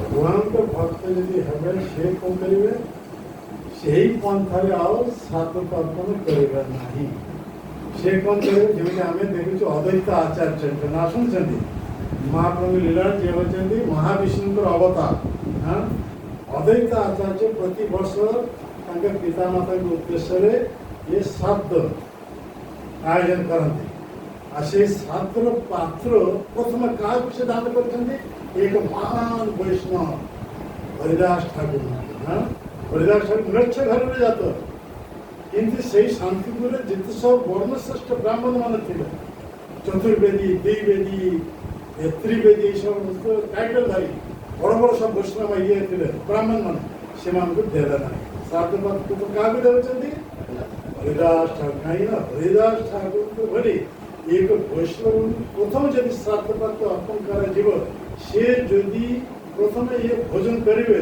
ତାହେଲେ ଶତ ଶତ ପୂର୍ବପୁରୁଷ ଉଦ୍ଧାର ହେଇଛି ଏହା ହେଉଛି ବୈଷ୍ଣବର ମାନ୍ୟତା କାହିଁକି ବୈଷ୍ଣବଙ୍କ ମାଧ୍ୟମ ଭଗବାନ ସାକ୍ଷାତ ଗ୍ରହଣ କରନ୍ତି ଭଗବାନ ବୈଷ୍ଣବ ମୁଖରୁ ଭଗବାନ ପ୍ରାପ୍ତି ଯେଉଁମାନେ ଭକ୍ତ ହେବେ ସେମାନଙ୍କ କର୍ତ୍ତବ୍ୟ ହେଉଛି ଯାହା କିଛି ସବୁ ଆମର ପିତୃ ସାଧନ ଉଦ୍ଦେଶ୍ୟରେ ଏ ସବୁ ଆଇଟମ୍ କରାଯାଇଛି ଏହାକୁ ଭକ୍ତି ଭାବରେ ଭଗବାନଙ୍କୁ ଅର୍ପଣ କରାଯାଉଛି ଭଗବାନଙ୍କୁ ଅର୍ପଣ କରି ଏହିପରି ସେହି ପ୍ରସାଦ ପ୍ରଥମ ବ୍ରାହ୍ମଣ ବୈଷ୍ଣବମାନଙ୍କ ମଧ୍ୟରୁ ବିତରଣ କରାଯାଏ ବ୍ରାହ୍ମଣ ବୈଷ୍ଣବଙ୍କ ମାଧ୍ୟମରେ ଭଗବାନ ପ୍ରାପ୍ତ ହେଇଯାଏ ଆଇମାନେ ଭଗବାନ ପ୍ରାପ୍ତ ହେଇଯାଏ ତାହେଲେ ଯଶୁ ଦୃଷ୍ଟି ଜଗତ ପିତୃପୁରୁଷ ପିତୃଲୋକ ଯିଏମାନେ ସେ ଆପେ ସମସ୍ତେ ତୁଷ୍ଟ ହେଇଯିବ ମାନେ କଥା ବୁଝିପାରିଲେ ଏ ପର୍ଯ୍ୟନ୍ତ କଥା ତେଣୁ ଆମେ ଶେଷ କରିବା ବର୍ତ୍ତମାନ ସମସ୍ତେ ବର୍ତ୍ତମାନ ଉଠିବା ପାଇଁ ବ୍ୟସ୍ତ ହେଲା ନାହିଁ ଆମେ ବର୍ତ୍ତମାନ ଗୋଟେ କଥା କହୁଛି ଏଥିଲାଗି ଶାସ୍ତ୍ରରେ କୁହାଯାଏ କୁଲଂ ପବିତ୍ରଂ କୁଲଂ ପବିତ୍ରଂ ଜନନୀ ପିତାର୍ଥା ବସୁନ୍ଧରା ସାଧନ୍ନ ନିତ୍ୟନ୍ତି ପିତୃ ସ୍ୱର୍ଗସ୍ଥ जस्मिन गृह वैष्णव नाम ये शास्त्रीय कथा जो वंश एक वैष्णव भक्त भगवत भक्त वैष्णव जन्म है से जे जगह जन्म है स्थान धन्य जे माता के गर्भ में जन्म है से माता धन्य से जो कुल जाता है से कुल भी धन्य और पितृपुरुष स्वर्ग जो मैंने जो मन अच्छे से मैंने आनंद रे कौन करती हरे कृष्णा कृष्णा कृष्णा हरे हरे हरे राम राम राम हरे हरे हरे कृष्णा कृष्णा कृष्णा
କହିବା ଗୋଟେ କଥା କହିକିରି যেটা অপূর্ণ রয়েছে কর্মকাণ্ড অনুসারে ଯେଉଁମାନେ ଏସବୁ ପିତୃଶ୍ରାଦ୍ଧ କରୁଛନ୍ତି ଏ କରିବା କଥା ଏବଂ ସେମାନଙ୍କ ପିତୃପୁରୁଷମାନେ ଯେ ପିତୃଲୋକରେ ଅଛନ୍ତି ମାନେ କେତେ ବର୍ଷ ରହିବେ ତା ଠିକଣା ନଥିବ କାହିଁକି କେତେବେଳେ ତାର ବିଚାର ହେବ ଯମରାଜଙ୍କ ପାଖକୁ ଆସି ସେ ପିତୃଲୋକରେ ଆସିବ କେଉଁଟାକୁ ଯମରାଜଙ୍କର କୋର୍ଟରେ ଅଫିସ ଯେଉଁଟା ବିଚାର ହେବ ସେଟା ଯମରାଜ ରହିବେ ଯମରାଜଙ୍କର ସିକ୍ରେଟ ଫଟୋଗ୍ରାଫର ଚିତ୍ରଗୁପ୍ତ ରହିବେ ଆଉ ଯେଉଁମାନେ ସବୁ ସାକ୍ଷୀ ସମସ୍ତେ ଉପସ୍ଥିତ ରହିବେ ଇଏ କ'ଣ ପାପ କରିଛି କ'ଣ ପୂର୍ଣ୍ଣ କରି ସେମାନେ ସମସ୍ତେ କହିବେ ଆଉ ଯମରାଜ ସବୁ ଜାଣି ସେ ଭିତରେ ବିଚାର କରି ମାନେ ପୁରସ୍କାର କି ଦଣ୍ଡ କେଉଁ ନରକେ ପକାଇବେ ଇଏ କରିବେ ବିଚାର ହେଲା ପରେ ତାପରେ ନରକେ ପକାଇବେ যে সব পাপ কর্ম କରିଛନ୍ତି সেই নরদণ্ড ভোগ করে সারা পরে তারপরে সে কেমিক দেহ প্রাপ্ত হবে পৃথিবী পৃষ্ঠে সে যমরাজ তবে পৃথিবীপুরে সে সঙ্গে সঙ্গে মরলা পরে যে দেহ প্রাপ্ত হবে এমনি কোনো সে কথা নাই বর্তমান সে পৃথিবীর লোকের জমা হয়ে যাচ্ছে হ্যাঁ সেটাই ওয়েটিং রুমে অনেক মানে কেতবে বিচার হব তার ঠিকানা নাই কাହିଁକିନା প্রতিদিন କେତେ লোক মরিଛନ୍ତି କେତେ ସବୁ ପାପ କର୍ମ କରିଛନ୍ତି ସେ ସମସ୍ତଙ୍କୁ ବିଚାର କରିବା କେବଳ ବିଚାର ପୁରସ୍କାର କରିବା କେତେ ବର୍ଷ ଧରି କିଏ କେତେ ଅଛନ୍ତି ଠିକାଣା ନାହିଁ ସେ ପିତୃପୁରୁଷ କ୍ରିୟାର କିଛି ବ୍ୟବସ୍ଥା ନାହିଁ ତେଣୁ ପୁତ୍ରର କର୍ତ୍ତବ୍ୟ ହେଉଛି ପ୍ରତି ବର୍ଷ ଏହିପରି କ'ଣ କରିବେ ପିତୃପୁରୁଷମାନଙ୍କ ଉଦ୍ଦେଶ୍ୟରେ ଯେତେ ପିତୃପୁରୁଷମାନେ ପ୍ରସନ୍ନ ହେବେ ବର୍ଷ ଯାକ ସେମାନଙ୍କୁ ଖିଆପିଆ ମିଳିଯିବ ଗୋଟେ ଥର କଲେ ମାନେ ବର୍ଷ ଯାକ ଖିଆପିଆ ସେମାନଙ୍କୁ ମିଳିଯିବ ଏହାର ଉଦାହରଣ ଦିଅନ୍ତି ଯେମିତି ଗୋଟେ କଥା ରହିଛି ଯଦି କେହି ଗୋଟେ ଚେକ୍ ପ୍ରାପ୍ତ ହେଲା ଚେକ୍ଟା ହେଉଛି ଗୋଟେ କାଗଜ ସେଥିରେ କେତେ ହଜାର ଟଙ୍କା ଲେଖାଯାଇଛି କେତେ ଲକ୍ଷ ଟଙ୍କା ଲେଖାଯାଇଛି ଛୋଟିଆ ଗୋଟେ କାଗଜ ସେଇ ଚେକ୍ଟା ଯଦି ପ୍ରାପ୍ତ ହେଲା ସେଥିରେ ରହିଲା କ'ଣ ଜଣେ ବ୍ୟକ୍ତି କେତେ ବର୍ଷ ବସି ବସି ଖାଇପାରେ ସେ ଯଦି ବ୍ୟାଙ୍କକୁ ନେଇଯିବେ ବ୍ୟାଙ୍କ ଯେ ମ୍ୟାନେଜର ସେ ଯଦି ସେଟା ସାଇନ୍ କରିଦେଲେ ସେଇଠି କେତେ ଟଙ୍କା 4 ଟଙ୍କା ଲେଖା ରହିଛି ସେ ସେଥିରେ ଉଠାଇ ପାରିବ ନା କ'ଣ 1 ଲକ୍ଷ 2 ଲକ୍ଷ ବର୍ଷ ଯାକ ସେ ବସି ଖାଇପାରିବ ଠିକ୍ ସେହିପରି এই যে পিতৃশ্রাদ্ধের উদ্দেশ্যে আমি এଠାରେ যে অর্পণ করেছে কাହା ମାଧ୍ୟମରେ କର୍ମକାଣ୍ଡ ଅନୁସାରେ କାହାକୁ ଖାଇବାକୁ ଦେଉଛନ୍ତି ସେ ହେଉଛି ଅର୍ଜମାନଙ୍କର ବାହନ ତା ମାଧ୍ୟମ ଅର୍ଜମା ପ୍ରାପ୍ତ ହେଉଛି ତା ମାଧ୍ୟମରେ ସେ ପିତୃପୁରୁଷମାନେ ପ୍ରାପ୍ତ ହେଉଛି ବର୍ଷ ଯାକ ଆଉ ଯେଉଁମାନେ ଗାଈମାନଙ୍କୁ ଖାଇବାକୁ ଦେଉଛନ୍ତି ଗୋମାତାଙ୍କ ମାଧ୍ୟମରେ ଅର୍ଜମା ପ୍ରାପ୍ତ ହେଉଛନ୍ତି ଆଉ ଅର୍ଜମାନ ଖାଇ ପିତୃପୁରୁଷମାନେ ସେଇ ପିତୃଲୋକ ଯେଉଁମାନେ ଅବସ୍ଥାନ କରୁଛନ୍ତି କେବଳ ୟାର ପିତାମାତା ନାହିଁ ତାର ପିତାମାତା ତାର ପିତାମାତା ସବୁ ସେଠାରେ ଅଛନ୍ତି ଆମେ ଜାଣିବା କେମିତି ହଁ ତେଣୁ ସେମାନେ ସମସ୍ତେ ପ୍ରାପ୍ତ ଆଉ ଯେଉଁମାନେ ସାକ୍ଷାତ ଏହିପରି ବୃହତ୍ କଥାର ଆୟୋଜନ କରନ୍ତି এই ভগবানকে নাম কীর্তন କରନ୍ତି ଏହିପରି ଭଗବାନଙ୍କ ନିବେଦିତ ପ୍ରସାଦ ବ୍ରାହ୍ମଣ ବୈଷ୍ଣବ ଗ୍ରହଣ କରନ୍ତି ଏହା ମାଧ୍ୟମରେ ମାନେ ଅତି ଶୀଘ୍ର ସେମାନଙ୍କୁ ଏ ପିତୃପୁରୁଷରୁ ମାନେ ବିଚାରେ ତାମାନେ এই ସ୍ୱୀକୃତି ପ୍ରଭାବରେ ସେମାନେ ଅତି ଶୀଘ୍ର ସେ ଯାହା ସବୁ ପାପକାନ ପରିଣାମ ସବୁ ଜନପଦ ଏସବୁ ଥିଲା ସେଥିରେ ବହୁତ ସବୁ ଧୀରେ ଧୀରେ ଅତି ଶୀଘ୍ର ତାପରେ କ'ଣ ହେବ ମନୁଷ୍ୟ ଦେହକୁ ସେ ଧୀରେ ଆସି କାହିଁକି ପ୍ରତ୍ୟେକ କର୍ତ୍ତବ୍ୟ ହେଉଛି ଭକ୍ତି ନ କରିବା ପର୍ଯ୍ୟନ୍ତ 100% ନା ପର୍ଯ୍ୟନ୍ତ ବହୁତ ବନ୍ଧ ହୋଇ ଭଗବାନଙ୍କ ପାଖକୁ ଫେରିଯାଇ ଏହା ନାହିଁ ଯେ ଆମେ କହୁଛି 21 ପୁରୁଷ ଉଦ୍ଧାର ହେଇଗଲା ତାମାନେ ଏସବୁ ନରକେ ଯେଉଁମାନେ ପଡ଼ୁଥିଲା ପିତୃଲୋକ ଯେଉଁମାନେ ଅଛନ୍ତି ସେଇଠୁ ସେମାନେ ଉଦ୍ଧାର ମନୁଷ୍ୟ ଦେହ ଭକ୍ତି ସମସ୍ତଙ୍କୁ କରିବା ଜଣଙ୍କର ଭକ୍ତି ପ୍ରଭାବ ଯାଉଛନ୍ତି ଏଥିରେ ଚାଲିଯିବ କେବଳ ସେ କରିଦେଲେ କିଏ ଭଗବାନ ମହାପ୍ରଭୁ ତାଙ୍କର ମା ବି ଭକ୍ତ ଥିଲା ସେ କୌଣସି ସାଧାରଣ ନାରୀ ନଥିଲା ଯାହାଙ୍କର କୃପାରେ ଧ୍ରୁବ ମହାରାଜ ଭକ୍ତି ମାର୍ଗକୁ ଆସି ଭଗବାନଙ୍କୁ ପ୍ରାପ୍ତ ହେଲା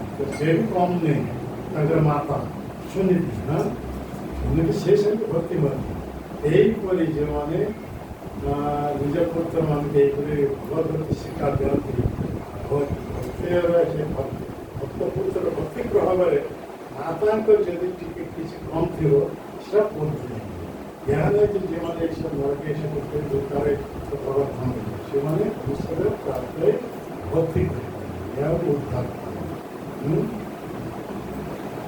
ଜଣେ ପୁତ୍ର ଏଇପରି ନରକ ପଡ଼ିଯାଇଛି ପିତା ମାତା ସିଏ ତାଙ୍କ ଭକ୍ତି ପ୍ରଭାବ ବିରୁଦ୍ଧରେ ଭଗବାନ ଧାରଣ କରିବେ ତାହା ଉଦ୍ଧାର ମାନେ ନରକରୁ ଉଦ୍ଧାର ମନୁଷ୍ୟ ଦେହ ପ୍ରାପ୍ତ ଭକ୍ତି କରିବା ସମସ୍ତ ଆମର ଜଣେ ଗୁରୁ ଭଉଣୀ ଭୁବନେଶ୍ୱର ସେ ବ୍ୟକ୍ତିকে ପଗଲି ଧର ସେ କହିଲେ ମୋର ସ୍ୱାମୀ ଭକ୍ତ ମୁଁ ଭକ୍ତ ମୋର ବହୁତ ପ୍ରତିଦିନ ଏଇ ବିଷୟ ନାମ ଜପ କରିଛି ମୋର ବହୁତ ଜପ କରିବା ଆମେ କେତେ ପର୍ଯ୍ୟନ୍ତ ହେଲେ ମୋତେ ଜପ କରିବାକୁ ଆବଶ୍ୟକ ଏ ସବୁ ସମସ୍ତଙ୍କ ଭକ୍ତି କରିବା ନିଜ ଭକ୍ତି କରି ଏଇପରି 100% ପୂର୍ଣ୍ଣ ହେଲେ ତେଣୁ ଭଗବାନ ଆମକୁ ପ୍ରସିଦ୍ଧ ବୁଝିଲ ଏହା ଏଇ ଉଦ୍ଦେଶ୍ୟରେ ପିତୃଶ୍ରାଦ୍ଧ ଯେ ମୋ ସତ୍ ପୁତ୍ର ପିତାମାତାଙ୍କ ସ୍ୱାଗତି ଲାଗି ପ୍ରତିବର୍ଷ ଏଇ କୃଷ୍ଣ ପତ୍ର ଯେଉଁଟାକୁ ପିତୃପତ୍ର କୁହାଯାଉଛି ଶ୍ରାଦ୍ଧ ପତ୍ର ଏ କରିବା ଉଚିତ କଥା ବୁଝିପାରିଲେ। ଯେଉଁମାନେ କେବଳ ବ୍ରହ୍ମଚାରୀ ହେଇଛନ୍ତି ସନ୍ନ୍ୟାସ ହେଇଯାଇଛନ୍ତି ସେମାନଙ୍କ ପାଇଁ ଏ ବିଧି ନାହିଁ ତେବେ କେବଳ ନାମଧାରୀ ସନ୍ନ୍ୟାସୀ ହେଲା ନାହିଁ ନାମଧାରୀ ବ୍ରହ୍ମଚାରୀ ହେଲା ଅନନ୍ତ ଭାବରେ ଯେ ଭଗବାନଙ୍କୁ ଚିନ୍ତନ କରିଛି ସେଇମାନଙ୍କୁ ଏସବୁ କରିବାର ଆବଶ୍ୟକ ନାହିଁ ଅନନ୍ତ ଭାବେ ଖାଲି କେମିତି ଯଦି ଆମେ ଭଗବାନଙ୍କୁ ସ୍ମରଣ ନ କରିବା ଭଗବାନଙ୍କୁ ଭଜନ ନ କରିବା ଭଗବାନଙ୍କୁ ସ୍ମରଣ ନ କରିବା ଭକ୍ତି ନ କରିବା ତାହା ଦ୍ୱାରା କିଛି ସେମାନଙ୍କୁ ପିତୃଶ୍ରାଦ୍ଧ କରିବାକୁ ବାଧ୍ୟ କରିବାକୁ ବୁଝିଲା ସେମାନେ ଶୁଦ୍ଧ ଭକ୍ତି ଆଚରଣ ସେମାନେ କେତେ ଶୁଦ୍ଧ ଭକ୍ତି ଆମର କେହି ନୁହେଁ ଆମମାନଙ୍କ ଏଇ ନିୟମ ଚାଲେ ବୁଝିଲା ଆମେ ଏଠାରେ କଥା ଲଗେଇ ପ୍ରଶ୍ନ ପଚାରିଥିଲା ଲୋକ ଚାଲିଗଲେ ଦେହ ଛାଡ଼ିଲେ ସ୍ୱର୍ଗ ଦ୍ୱାରରେ ନେଇ ଦେହ ତା ପୋଡ଼ା ହେଉଛି ପୁରୀରେ ତାହେଲେ କୌଣସି ସ୍ୱର୍ଗ ଚାଲି ଯାଉଛି ଏଇଟା କୁହାଯାଉଛି କିନ୍ତୁ ସେ ଯଦି ମହାପାପୀ ହେବ ଇଏ ହେବ ପ୍ରଥମ ବିଚାର ହେଉଛି ଯମରାଜ ପାଖରେ ତ ଏ ତୀର୍ଥର ପ୍ରଭାବ ରହିଛି ତୀର୍ଥ ସ୍ୱର୍ଗ ଦ୍ୱାର ତାର ଗୋଟେ ପ୍ରଭାବ ରହିଛି ମହାତ୍ମା ରହିଛି କିନ୍ତୁ ପ୍ରଥମ ଯମରାଜ ପାଖରେ ତା ବିଚାର ହେବ ଭାଇ ସିଏ ତା ପୁରସ୍କାର ଇଏ ଦଣ୍ଡ ସେ ବିଧାନ କରେ ଏହା ନୁହେଁ ଯେ ଆମେ ଇଏ ପକେଇ ସ୍ୱର୍ଗରେ ଦାହ କରିଦେଲେ ସେ ସିଧା ସ୍ୱର୍ଗ କରିବେ କଥା ରହିଛି ଏମିତି କିନ୍ତୁ ସେମିତି ସମ୍ଭବ ନୁହେଁ ତା ଚାନ୍ସ ମିଳିବ କିନ୍ତୁ ଯମରାଜ ପାଖରୁ ସେ ବିଚାର ସେ ତା ପୁରସ୍କାର ଦଣ୍ଡ ସେ ତ ସ୍ୱର୍ଗ ଦ୍ୱାରା ଧ୍ୟାନରେ ଦେହ ଛାଡ଼ିଲେ ପୁରା ଭଗବାନ ଧ୍ୟାନ ଯିବ ଧାନ ତ କେତେ ସବୁ ଅଛନ୍ତି ସମୁଦ୍ରରେ ସମୁଦ୍ର ଯାଇକି ଧାନରେ ଅବସ୍ଥାନ କରି ଭୋଜନ ଧାନରେ ତ ରହିକି ମାଛ ଅଣ୍ଡା ପକାଉଛନ୍ତି ମଦ ତ ପିଉଛନ୍ତି ସେ ସମୟ ତ ଭଗ ଧାମକୁ ଯିବ ଯେଉଁ ପର୍ଯ୍ୟନ୍ତ ଭକ୍ତି କରି 100% ମନୁଷ୍ୟ ଭଗ ଧାମକୁ ଯାଇପାରିବ ଏଇଟା ପ୍ରଭୁପାଦ ସେ ଏହିପରି ଶୁଦ୍ଧ ସ୍ଥିତି ତଥାପି ସେ ଧାନ ଏହିପରି ବ୍ୟକ୍ତି କେବଳ ମହାପାପୀ ସବୁ ଯାଇ ଦୁଷ୍କର୍ମ କରିଦେବ ପାପ ଅବୈଧ ସ୍ତ୍ରୀ କରିଦେବ ମାଛ ମାଂସ ଅଣ୍ଡା ସାରା ପିଇଦେବ ସେ ଧାନରେ ମୂଲ୍ୟ କି ଭୋଗ ଥାନ୍ତି ଗଙ୍ଗାରେ ତ ସବୁ ଅଛନ୍ତି ମାଛ କେତେ ମାଛ ରହିଛି ତ ଗଙ୍ଗା ପବିତ୍ର ଜଳରେ ସେମାନେ ଅଛନ୍ତି ତ ସେମାନେ ସମସ୍ତେ କି ଭଗ ଧାମକୁ ଯିବେ ନା ପାପରେ ମୁକ୍ତ ହେଇ ଧାମରେ ତ କେତେ ଲୋକ ଅଛନ୍ତି ସମସ୍ତେ ଭଗ ଧାମକୁ ଯିବେ ନା ଭଲ ପରେ ये कर्म चेतना आमार हे मेन हूँ चेतना चेतना कौटे अच्छे जन यदि अमेरिका नरक जाएगा तार चेतना यदि भगवत चेतना रही केवल भगवत और जे वृंदावन रही तार चेतना यदि अमेरिका तार से कौट से चेतनार चेतना स्वर्ग द्वारा स्वर्ग द्वारा से दाह कर तार मृत्यु समय जो चेतना से चेतना से कथा बुझा चेतना 5टी स्तर रही ना कह ना पूर्ण कृष्ण चेतन से महापुत्र की भगवताओं को जाए ସ୍ୱର୍ଗଦ୍ୱାର ସେ ତାହାର ଗୋଟେ ଇଏ ରହିଛି, ମହିମା ରହିଛି, ପ୍ରଭାବ ଅଛି ଆଉ। ପ୍ରଭାବ ଅଛି କୁହାଯାଉଛି। ଧାମରେ ମନ ତାହାର ଗୋଟେ ପ୍ରଭାବ ଅଛି। ପାପୀ ହୋଇ ଯଦି କରିବ ବିଭିନ୍ନ ପ୍ରକାର ପାପ କାମ, ତାହେଲେ ଅଧିକ ପରିମାଣରେ ଆହୁରି ସେ ଅବଗତି। ଯେମିତି ପୂର୍ଣ୍ଣ ତିଥିରେ ଅକ୍ଷୟ ତୃତୀୟା ଆଦି ସବୁ କୁହାଯାଉଛି ନା, କିଏ ଯଦି କୌଣସି ଭଲ କାମ କରିବେ ତ 100 ଗୁଣ ଅଧିକ ଫଳ ସେ ପ୍ରାପ୍ତ ହେବ। ସେଇଦିନ ଯଦି କେହି ଯଦି ପାପ କର୍ମ କଲା ତ 100 ଗୁଣ ଅଧିକ ସେ ପ୍ରଦାନ କରିବ। ପାପର ପ୍ରତିକ୍ରିୟା ତାକୁ ବଢ଼ିଯିବ। ହଁ, ସେଇଦିନ ସେହିପରି ଧାମରେ ରହି ଯଦି ପାପ କର୍ମ କଲା, ମଦ ପିଇଲା, ଯଦି ଅବୈଧ ସ୍ତ୍ରୀ ସଙ୍ଗ, ତ 100 ଗୁଣ ଅଧିକ ତାର ଦୁର୍ଗତି ହେବ। আর যদি সেটা রই ভগবানকে ভজন করে ভগবান 100 গুণ ଅଧିକ আହୁରି ফଳ ସେ ପ୍ରାପ୍ତ। ଅନ୍ୟ ଜାଗାରେ ଯାହା କରି ଯାହା ପ୍ରାପ୍ତ ତାଠାରୁ 100 ଗୁଣ ଅଧିକ ସେ ପ୍ରାପ୍ତ। 100 ଗୁଣ ପୂର୍ଣ୍ଣ କର୍ମ ଅନୁସାରେ ବଢ଼ିଯିବ, ପାପ କର୍ମ ଅନୁଯାୟୀ ସେ 100 ଗୁଣ ପାପ କର୍ମ ପ୍ରତିକ୍ରିୟା ବଢ଼ିଯିବ। କଥା ବୁଝିଗଲା? ମୋର ଆଜି ଧାରଣା ଗୋଟେ ଥିଲା ଯେ ପିତୃଲୋକ, ହଁ ପିତୃଲୋକ ହେଉଛି ଉନ୍ନ ସ୍ଥାନ, ସେଟା ରେଷ୍ଟିଂ ପ୍ଲେସ୍ ଆପଣ କହିଲେ। ହଁ ପିତୃଲୋକ ପଳେଇ ଯାଆନ୍ତି ଭକ୍ତ। ପିତୃଲୋକ ସିଧାସଳଖ ସେମାନେ ଯିବେ। ନା ପିତୃଲୋକ ସବୁ ଅବସ୍ଥାନ କରିଛନ୍ତି, ସେମାନେ ଯେପରି ସେମାନେ ବିଚାର ହେଇ ନାହିଁ। ସେମାନେ କେତେ ଜଣ ଅଛନ୍ତି ଠିକା ନାହିଁ। କେବଳ ଯେ ପିତାମାତା ତାର ପିତା ସେମାନେ ଡିପୋଜିଟ୍ ହେଇ ଅଛନ୍ତି, ବୁଝିପାରିଲେ? କେତେବେଳେ ପାଳି ଆସିବ, ବିଚାର ହେବ, ତାପରେ ସେ ଦଣ୍ଡ ଭୋଗ କରିବେ ସେ କର୍ମ ଅନୁସାରେ। ସେ କେଉଁଠାରେ ମାନେ ନରକ ଦଣ୍ଡ ଭୋଗ କରିବେ, କେଉଁଠାରେ କ'ଣ ଭୋଗ କରି ସାରିଲା ପରେ ତାପରେ ଯେଉଁ ପ୍ରାପ୍ତ ହେବେ ସେ ଜଙ୍ଗଲରେ ବିଚାର କରି ନିର୍ଣ୍ଣୟ କରିବେ। ତେଣୁ ପିତୃଲୋକ ଉଦ୍ଦେଶ୍ୟରେ এই তর্পণ সাথে পারে যেমন সেই বংশে আসছেন তার কর্তব্য মানে সে তো জানନ୍ତି ନାହିଁ ପିତା ମାତା କେଉଁଠାରେ ଅଛନ୍ତି, ତ ଶାସ୍ତ୍ର ଅନୁସାରେ କୁହାଯାଏ ତ ସେ ବର୍ତ୍ତମାନ ପିତୃଲୋକ କୁହାଯାଏ। ଯେଉଁଠାରେ ଥିବ ସେଇଟା କ'ଣ କରିବାକୁ ସେମାନେ ଖାନା ପିନା ମିଳିବ ନାହିଁ, ପିତୃଲୋକ କୌଣସି ବ୍ୟବସ୍ଥା ନାହିଁ। ତେଣୁ ପିତା ମାତାଙ୍କର ପୋଷଣ ବିଧାନ ପାଇଁ କ'ଣ କରିବାକୁ ହେବ, ଏ 7 ବର୍ଷ ପରେ ହେଲେ ସେମାନେ ପାଇବେ। କିମ୍ବା ସେ ଯେଉଁ ଦିନ ମରିଛନ୍ତି ଯେଉଁ ତିଥିରେ ସେଇ ତିଥିରେ ଶ୍ରାଦ୍ଧ କରିବ। ସେ ତିଥି ଜନ୍ମ ଯଦି ନଥିବ ତାହେଲେ ଏଇ ପିତୃ ପକ୍ଷରେ ଏଇ ଦିନ ମଧ୍ୟରେ ଶ୍ରାଦ୍ଧ କରିବ। କଥା ବୁଝିଗଲା? ହରେ କୃଷ୍ଣ हरे कृष्णा कृष्णा कृष्णा हरे हरे हरे राम राम राम हरे हरे। जय श्री प्रभुपाद की जय गुरुदेव की जय श्रीमद् भक्तवृंद की जय गौर कांदे।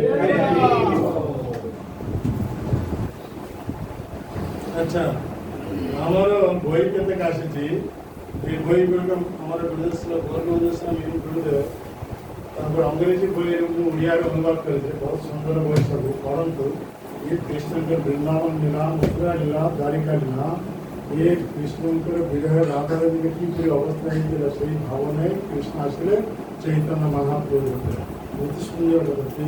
ইয়া হচ্ছে যে মেঘনাথ সেপারেশন अंग्रेजी ওড়িয়ারে অনুবাদ করেছে তুমি আর না দেবে প্রেম পুরুষোত্তম শ্রী গৌরাঙ্গ। আয়া হচ্ছে মথুরা মিটস বৃন্দাবন अंग्रेजी ওড়িয়ারে অনুবাদ করি আর না